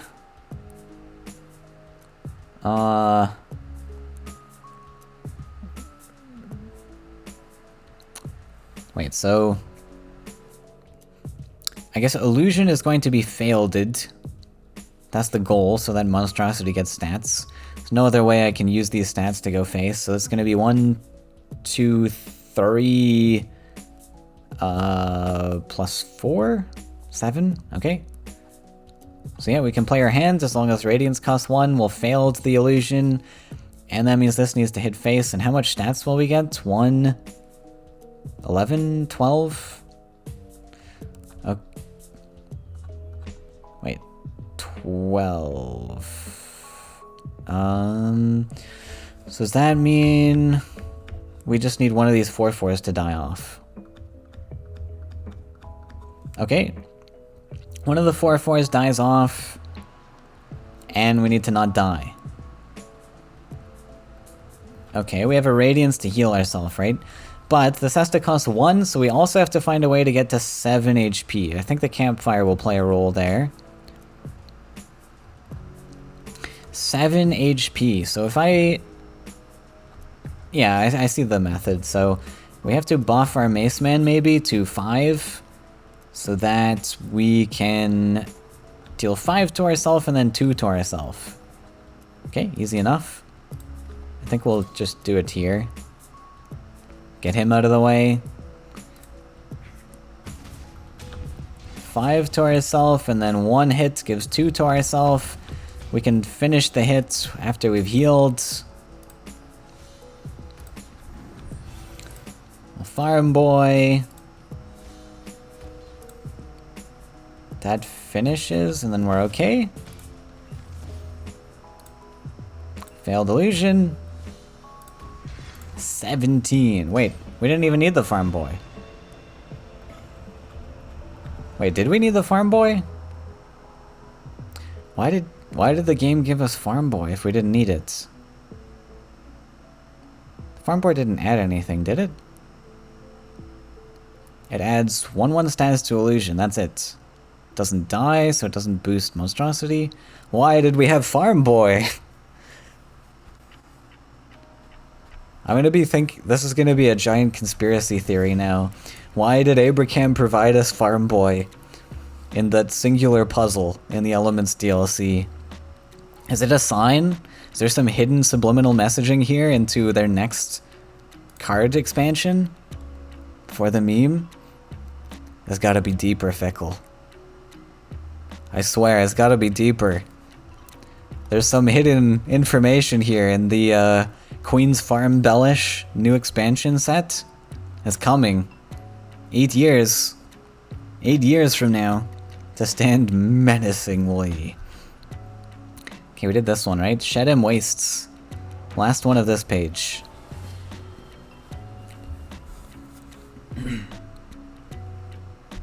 That's gonna bug me so much.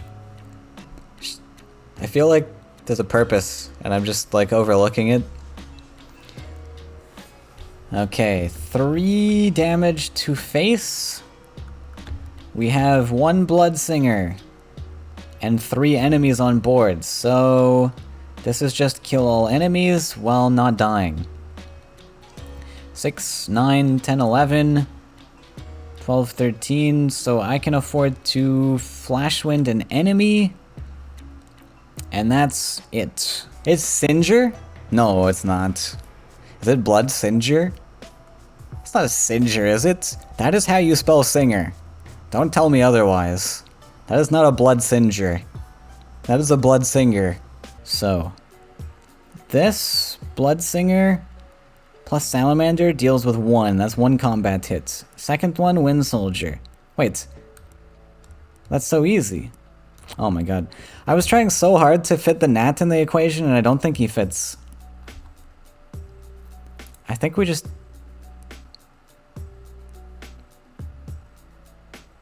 Yeah, I don't think he fits. I think the Gnat just screws off. Wind Soldier up here, this one here, this one here. Salamander.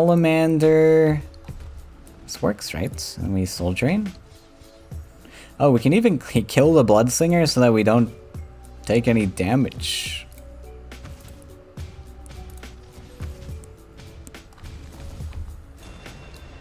Okay, so that was the solution. We do take 2 combat hits, but we kill the Singer so that we don't take the extra 1 damage. And the Gnat is really just there for bait. Fine, Abraham, you win this time. Baited me with the Farm Boy and the Gnat. You really got me. Okay, we got an S of Dawn puzzle in the game here. A player of the game.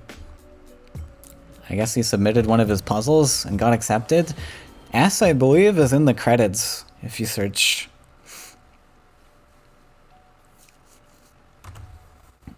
That is useless. Even in a puzzle. Is the menacing farm boy still over your shoulder? Yeah. It's never gonna let me live that down. Oh, what is this? 150 health. Aurora's Dream. Okay, so this is a fatigue. This is a fatigue thing.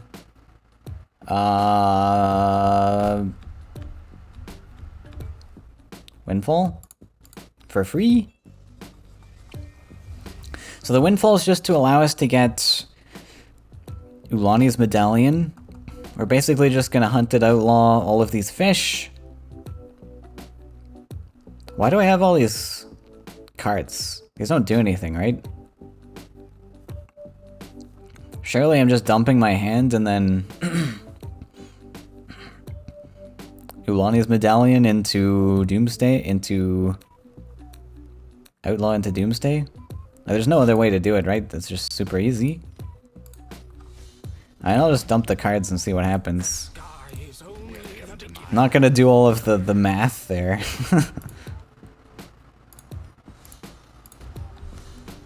This one... Double rain.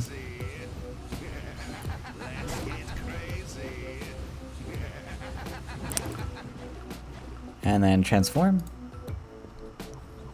None of those legendary creatures do anything for me, right? Boom.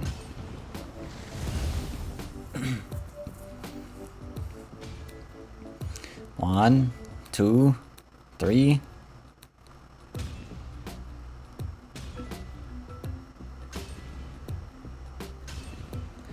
Is it actually going to be enough?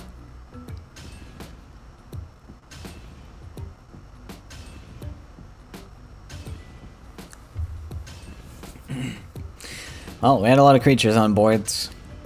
Guess that's it. It's just a puzzle to show off S's new deck. He just wanted more Faeria hub likes. That was his ploy all along. Another Ursus OTK. We already had one of these earlier on. Some duplicates.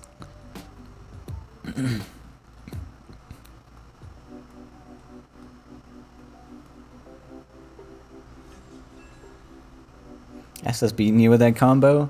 It's a very fun deck. It's a silly one. Okay, so we got 7, 8, 9, 10, 11. No need to collect. 2 towers. And a teleport. Now I'm assuming we want to get this forest up in his face. Delete... Tar? That doesn't really do anything. We have a singular hunt down. Okay, and we do have a power wheel. So we need to get rid of 2 taunts in order to beat this puzzle. 2 taunts, and then we have to assumedly hunt down once. Let's find the numbers. So 6. I have no cards to draw. 6, 7, 8. Hunt down puts me to 10 and then 20. Okay, so pretty simple. All these cards deal with 1. And then we just need to sunk... That's super easy, isn't it? Sunken Tower away, Sunken Tower this up, Forest, Teleport. There's like not even a challenge there, is there? Am I missing something? I feel like I'm missing something. This. Owie. 8, 8, hunt down this, teleport. That was a super easy puzzle. Okay, I don't know what the challenge was there. Maybe they're trying to bait you into killing Tarim or something? That was super weird. Okay, Events OTK.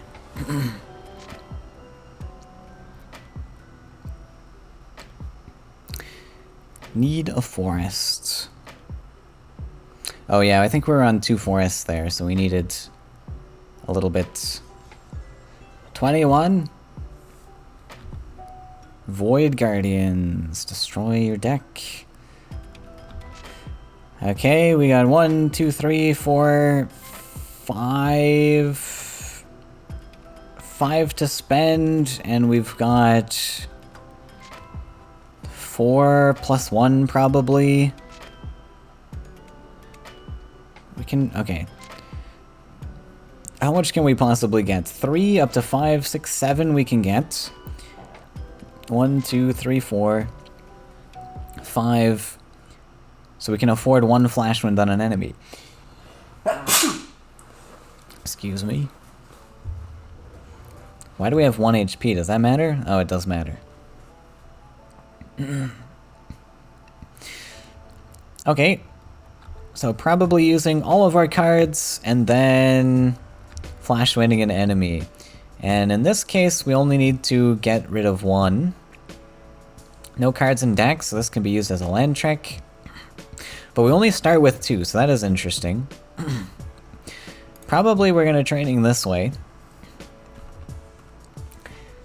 Training, flash wind. This guy can go training, flash wind. Surely it's just shifting tides. This can't be like another super easy puzzle, can it?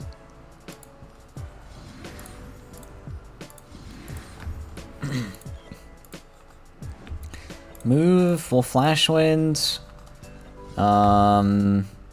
Spend the shifting tides.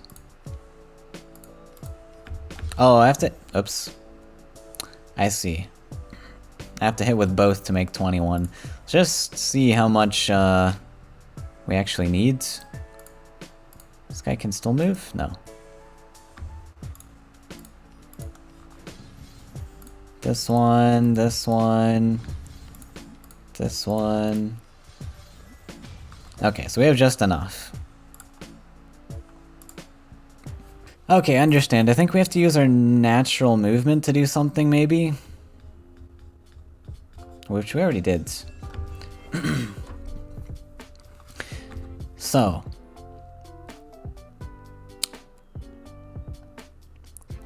I don't think we can use Soul Drain to kill one of our creatures. That will never work, so I guess this is always what we start with. I don't see a way that Soul Drain does anything else for us.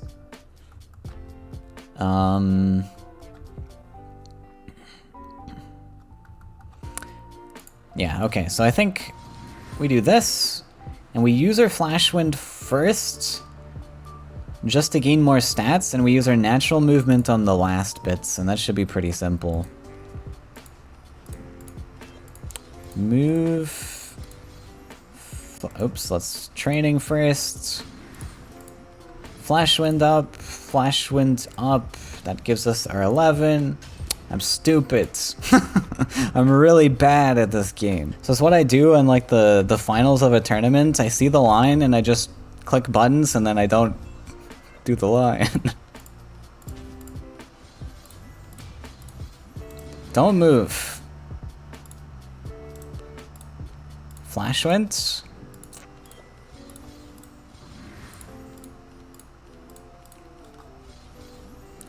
Okay. Flash Wind, and we save our final Flash Wind to get that guy out of there. Easy. That took way too many tries. Okay, Ruby Yak OTK. This one I know I should know very well. Okay, I'm popping in post-stream here. I did beat this one on stream, but Eru pointed out to me that the way that I solved it wasn't quite correct, as I won using some RNG, so I'm gonna actually solve this one properly with no RNG involved. First, I'll give you a quick tip. This one, you do have to use every little bit of Faeria to your advantage.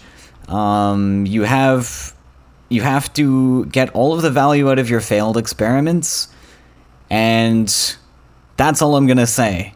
That is my tip. So if you want to solve this puzzle yourself, try to find ways to utilize all of the Faeria you can manage from the failed experiments, all of the Faeria you can possibly gain. That means Windfall, Faeria collections, a Dreamkeeper at its maximum value. You have to do all of that, and you can afford everything perfectly. So, step 1 is trying to figure out how we can actually get that value. we cannot failed experiment onto our 3 costs. Doesn't give us the full value. This the next creature you play costs 4 less, so we have to either play it on Stormspawn or Dreamkeeper, and that's it. Those are the only 2 options. The next thing we have to consider is the land spaces we have. We've got only 2 lakes, and we have 3 water creatures. They're not called water creatures. 3 lake creatures. Actually, Dreamkeeper as well. We do need 2 Ruby Yaks on these spaces too. So we have to kill off somehow 2 of these 4 creatures. And so the next thing to deduce is, well, since we can't play failed on these 2, we have to play them on these 2. But how do you get maximum Dreamkeeper value if you're playing failed experiment? Okay, so let's start with failed Stormspawn. We can get that out of our hands. We need to be able to draw the 6 cards in our deck, because if we want to do this without RNG, we need all cards out of our deck so that Dreamkeeper is not going to give us some random draws. Biomancer comes first because we need to draw those Ruby Yaks first, otherwise we might draw into one with Lore Thief or Wisdom. And now we've got 8 cards, we can still safely play Lore Thief. So I'll do that next, down to 7 cards, up to 9. And the next one we want to do is actually Failed and Dreamkeeper, but, so we have to play Wisdom to draw into those last 2 cards, but I'm going to play Failed, not going to touch the Dreamkeeper, I'll play Wisdom first, dropping me down to 7 cards, back up to 9, and now I can play Dreamkeeper. Just kind of a neat, cool little tech there. You don't have to play a creature immediately after failed. It's just the next creature you play this turn, and that paired with the Wisdom allows us to get a full Dreamkeeper value, and now we should be able to play our hand. So Shifting Tides, we can move this land towards the well to collect 1 extra, and now we need to play the big Windfalls to give us some Faeria. Yak Attack also gives us some Faeria, so we'll play that next. And that should give us just enough to play our double Ruby Yak, double Famines, which each Famine will deal 5 damage. 10 damage. There's 5 plus 5 with 2 Ruby Yaks, 5 Yaks. So we got our 20. Very cool. Okay, moving on. I guess we'll move on. Super Totes.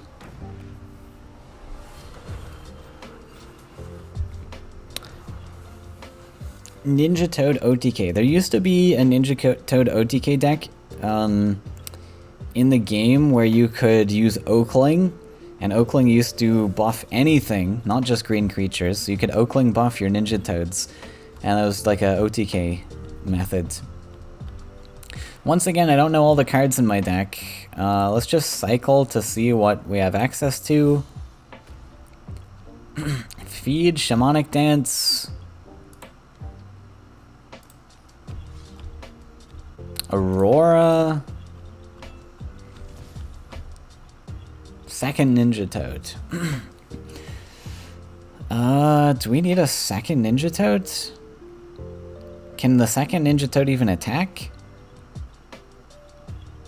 Oh, we can feed the Ninja Toad. Yeah, that's true. Okay, so I guess the strategy is probably to be feeding the ninja. Which, in theory, only gives us... Oh, we do have Aurora too, so this gives us like 6 extra damage. So I think the goal is to deal 14 with our first Ninja Toad. Second one we have is 6. Okay. And then the Shamanic Dances... Okay. Okay. I see a solution, maybe? Let's try to find 16 damage. And have enough Faeria to spend on everything. So we'll just be as efficient as possible. I think we might as well ramp with Living Willow first, right? I don't think there's any disadvantage. Oh yeah, we do want to enchant the ninja. Right. Okay. I think there's a second feed we draw, so we might as well start with Willow feet. Because obviously the most efficient way is going to be Shamanic dancing the Ninja Toad. And the math might not work out, we might not have enough for this, but we'll just do it this way. Get our feeds. I need to draw all the cards in my deck also. So I will need to play this. We'll see if we have enough.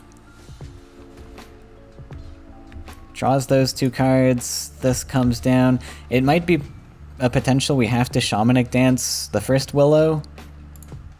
And this won't be enough. Well, we need to make 16 damage, right?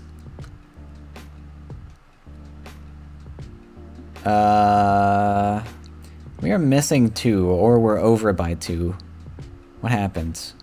3, 4, 5, 6, 7. I have exactly enough. Oh. I need 1 for feet. Last card of my deck's Ninja Toad.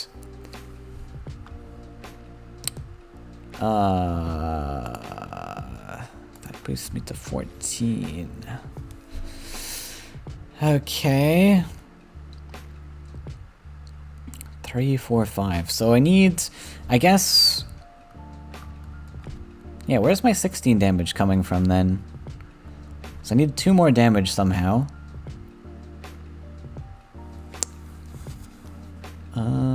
Sorry, I'm stupid.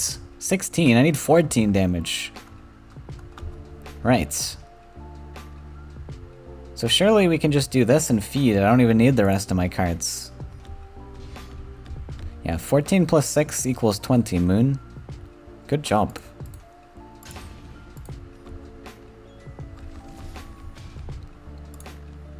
I feel like this puzzle wasn't super thought out. The numbers were like kind of weird. They weren't perfect, and that displeases me.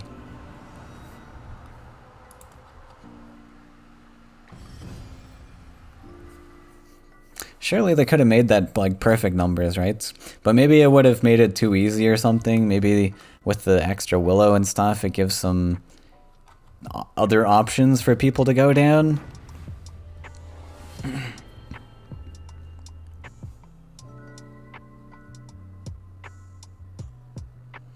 Or for the mathematically challenged people like me, who can't add 6 plus 14. Should have thrown in a farm boy. That's what I'm saying. That's funny. Okay. Carassius. Gross. 3 cards in deck. I guess let's see what those 3 cards are. We have triple Village Elder to draw into them. Another Carassius. By the way, if you mill a Carassius, it counts as a death. Wonder if there's a strategy to that here. We have Charge, clearly to use with Carassius Gift. So we have access to 2 Plague Bearers, 2 Faileds. This seems pretty easy, like all the cards are kind of just given to us, right? Damn, man, this one's stumping me so hard. Okay, we need 9 Carassius, yeah?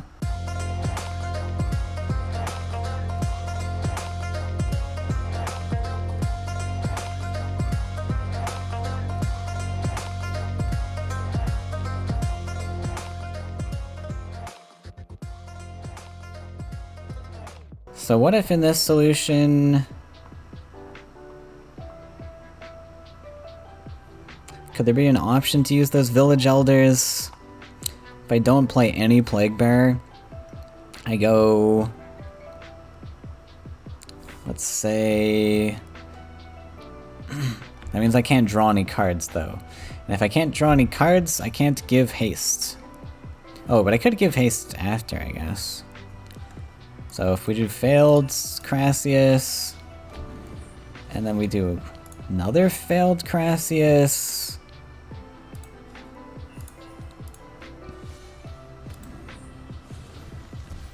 and then we just dump the Swarm and hope that's enough. We still do need to draw, but I think that's fine. Okay, so I play this one, then I play this. That's 8. Maybe this is the solution. Just that many. We play gift. Oh! Oh my god, it was. It was all along. Wow, and then we get charge. Okay. Solved it. Crazy. C'est la vie, say the old folks. Okay, that was for the swarm. Another Crassius one, Rain of Fish. Surely this one's easier though. Maybe there's no way to mill on this one then without using my famine. So I can only play 2 cards, one of which has to kill the village elders. Yeah, I don't think there's a way, unfortunately. Huh. Okay, maybe mill's not part of the solution, fine.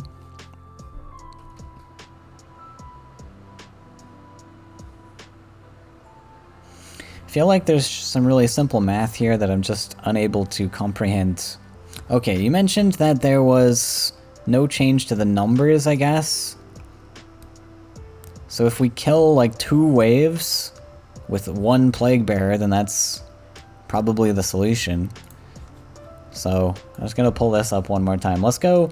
So the typical one is we go 1, then 2, then into 4, then into 1, 2, 3, 4, 5, 6, 7, 8, then 16. So they're like squaring each time. And then if we do something different where we get up to 4 and we play 2 sets of 4, we kill all of those. Suddenly, how many have been killed is 8, 9, 10, 11, and we get 12. There, that doesn't work. So if we do it a different solution, 1, 2, 4, and then... Oh. Wait.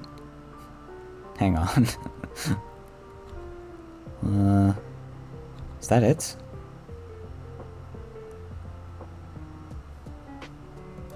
Hang on. Oh no. I'm gonna feel really stupid. Okay. Failed. Crassius. Second swarm. That's very easy, isn't it? We'll just kill these ones.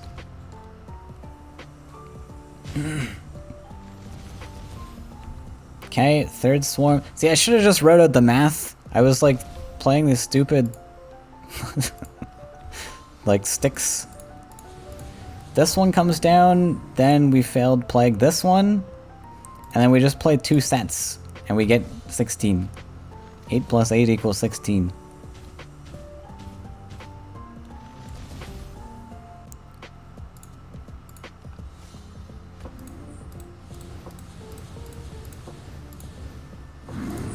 Second set.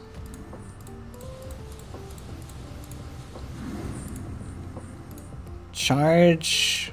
We did need that collection. And 19. Oh my god. It's gonna be 1 off. Doubling, not squaring. Sorry, yeah, it is doubling, not squaring. We'll do the voice. Always wanted to be famous. This one, there's a lot more limited options, it seems. Okay. 30 face damage. 2 charges. And we have to at least deal with 1 taunt. At least deal with 1 taunt.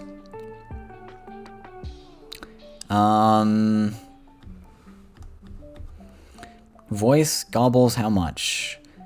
The maximum we can do is a lot. Now, do you suppose we OTK with one voice? I think so. There's, like, nothing else has significant power. Surely the second charge is just to clear a creature or something.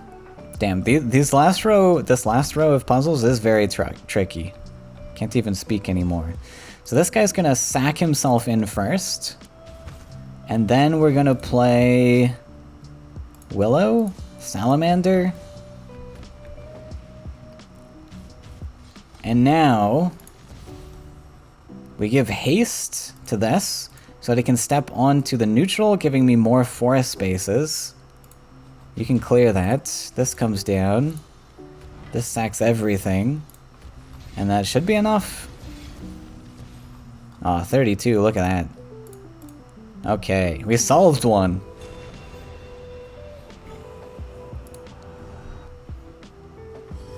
Tricky. Okay, let's do Unexpected Hero.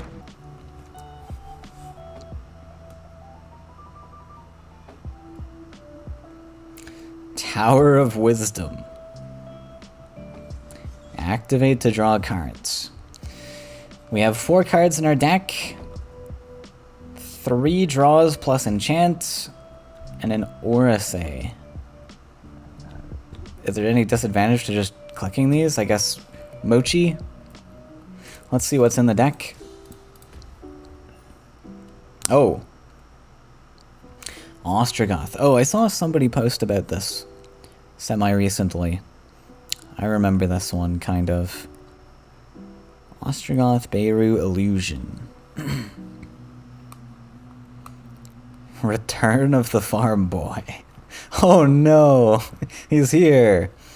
Okay, I actually do remember this one. I solved this one recently, because I was helping somebody out with it. So I should know how to do this.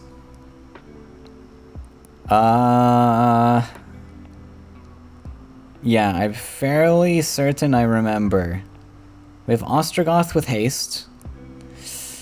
The Ostrogoth can be transformed, guaranteed, into Krog, who can combat hit, discount something, and then that boosts our illusion. Okay, I understand. Haste doesn't transfer via transform. You have to charge Krog. Oh, right. Hi, Summer. Yeah, that's true. So that's what I was... Yeah, we had the second charge. I was just going to throw that on a random thing, but we do have to actually do that, yeah. I think we play this. Farm Boy just has to get out of our hand. And then we need to hold the enchant. We have to draw carefully because we don't want to draw too many cards. Because we want to make sure the discount goes on somebody specific. Goes on Beirut specifically. Okay, so this can come down. Blast it. This one comes up. We are going to Ursus it. And the discount's really important on Mochi because this actually brings him down to 10. And then back up to 12 for the Krog. Enchant. Okay, charge.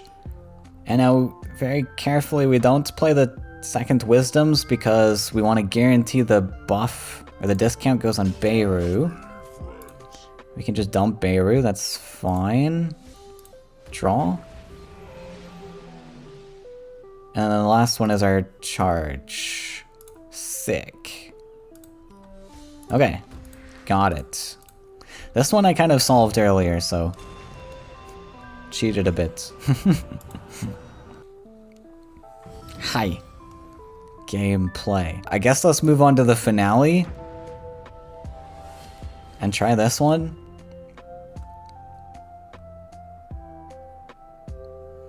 Damn, I was thinking of today. Oh my god, I've been going like 4 hours. I was thinking of doing all the puzzles. I guess that's not happening. 1 HP. These ones are like way easier. There's so many limited options. Like I only have 5 cards in hand. Pretty easy one to figure out, I imagine. I feel like Ulani's Medallion's gotta be a thing. I mean, we could do Ulani's Medallion Radiance. I think I'm seeing double Radiance. That's probably the strategy. In which case we have to find a way to get 2 of our creatures adjacent to face. There's a farm boy here taunting me again. If his job isn't to be traininged, he could be transformed... Could be transformed into a Fogoro that can hop and clear something. Or just commander. Does the jump do anything for me? I mean, I could steal Fogoro twice. We could creation it once. We could spirit theft it once. So we potentially have 2 Ulani's Medallion opportunities. 1 Ulani's Medallion could potentially give my guys jump and get onto the spaces I need them to be. For my Radiance. Lethal. End goal is to use double theft on Radiance. I have to use 1 theft. Okay, how about we try this? If I copy this, I need a lake spot open. I think I can pre-training to open up a lake. We can creation. Then we put 1 down. Yeah. This looks okay. And then this clears thefts. And now that opens up another lake, which I guess we could have already done.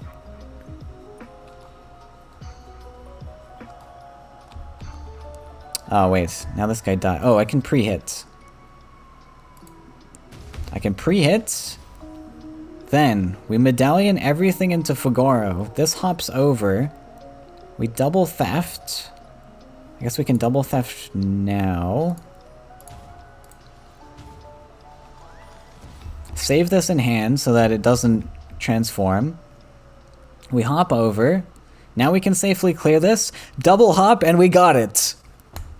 Okay. Wait, I don't want to play that one yet. I guess it doesn't... I don't think it matters. So we double hop. This guy is already there. It doesn't matter. Okay, found the solution. Transform the farm boy into Fogoro. This guy hops over. We have 2 creatures finally at face. And now we can Radiance Medallion for a perfect curve of our Faeria. Oh wow, okay, that's a solution. The sky is only the beginning. GG. Okay, so we did utilize every single creature. That was very cool. I like that puzzle.